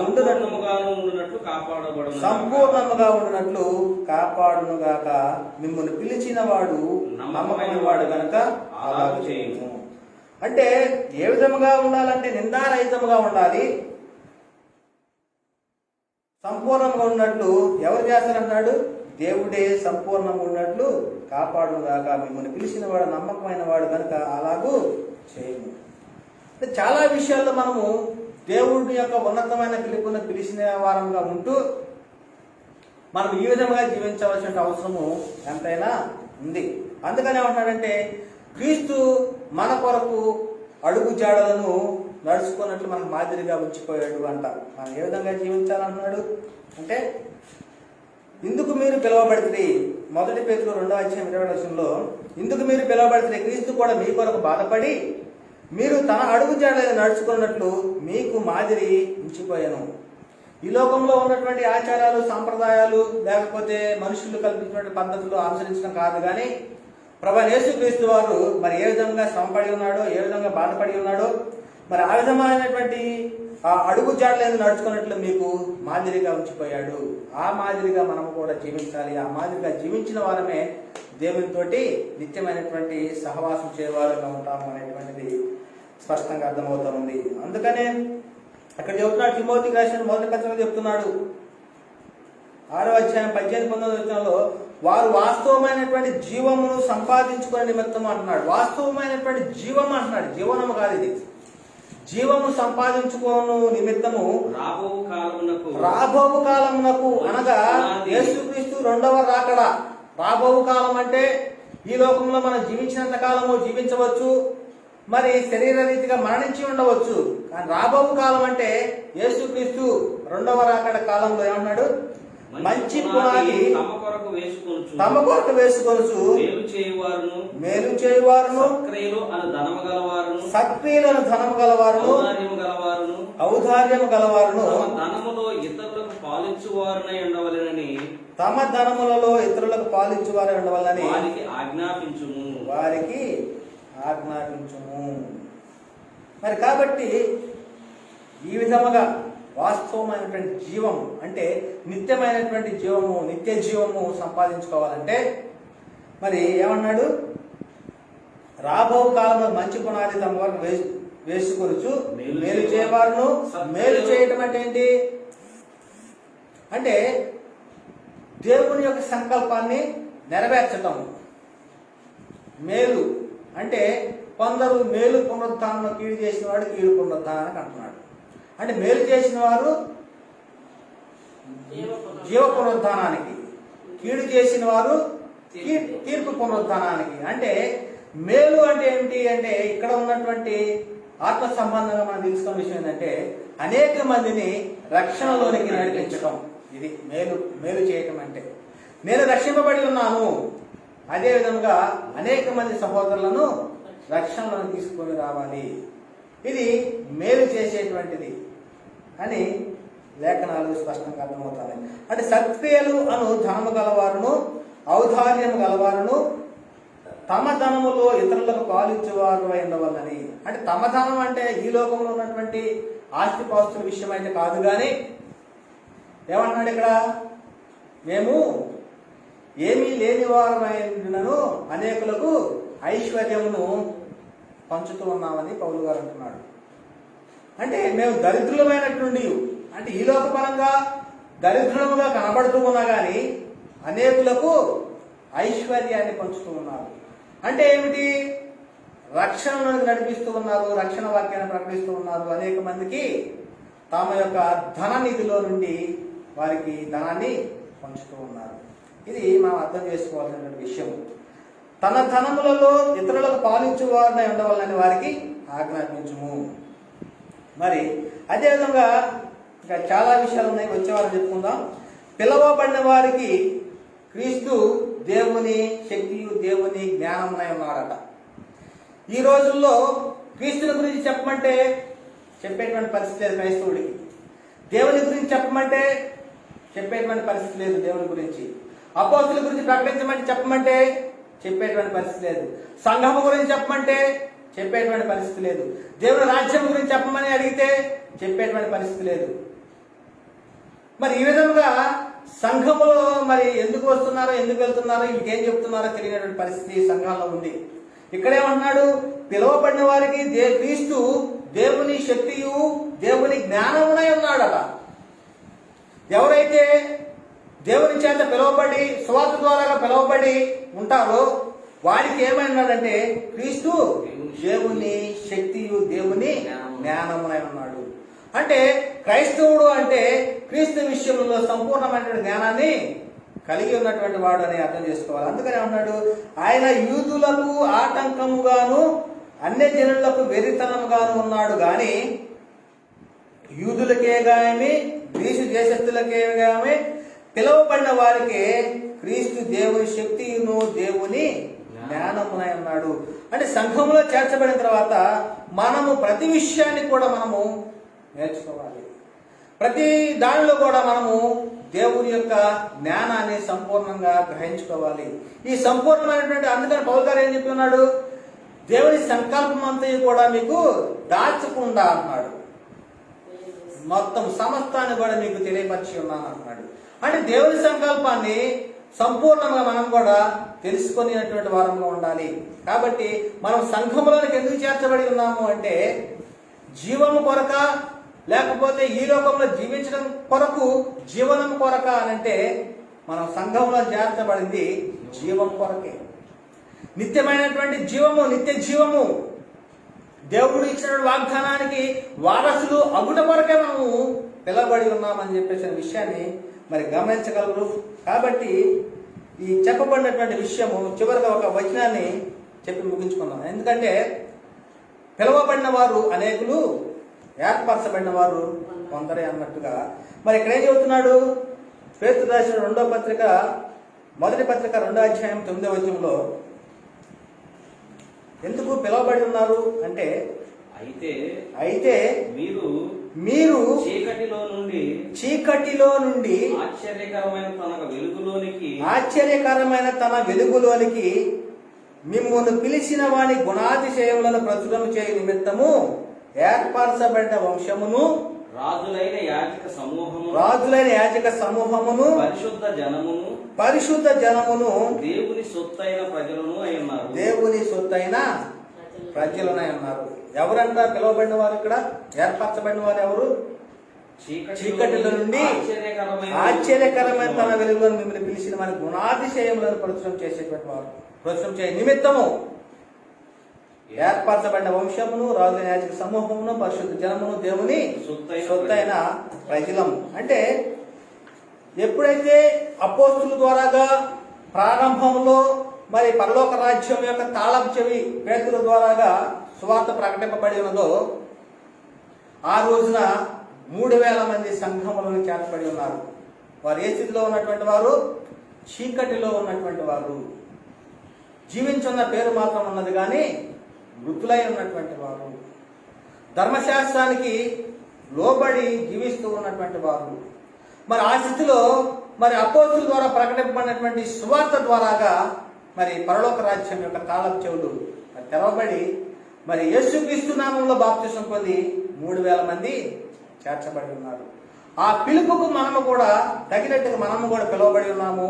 అదేవిధంగా ప్రభు యేసుక్రీస్తు నామంలో బాప్తిసం పొంది మరి ఆ 3,000 ప్రారంభ సంఘములో వారు ఏదైనటువంటి క్రీస్తుని శిరస్సుగా కలిగినటువంటి సంఘంలో చేర్చబడి ఉన్నామో మనము కూడా అదే సంఘంలో చేర్చబడి ఉన్నాము అనేటువంటి గ్రహించుకొని ఆయన పిలిచిన పిలుపుకు తగినట్టుగా జీవించమని మరి అపోస్తులు మరి ప్రకటించినటువంటి వాక్యములు ఏవైతే ఉన్నాయో, వారు ప్రకటించినటువంటిది ఏవైతే ఉందో, వారి పత్రికలు ద్వారా ఏవైతే తెలపబడి ఉన్నాడో వాటినన్నింటినీ కూడా అనుసరించే వారంగా ఉంటూ మరి క్రీస్తు ప్రేమను బట్టి ప్రతి ఒక్కరు కూడా మరి ఆత్మ యొక్క దీపం చొప్పున నడవాలని మా ప్రభువును రక్షణ యేసుక్రీస్తు పేరిట మరి విజ్ఞాపన చేస్తూ ముగిస్తున్నాము.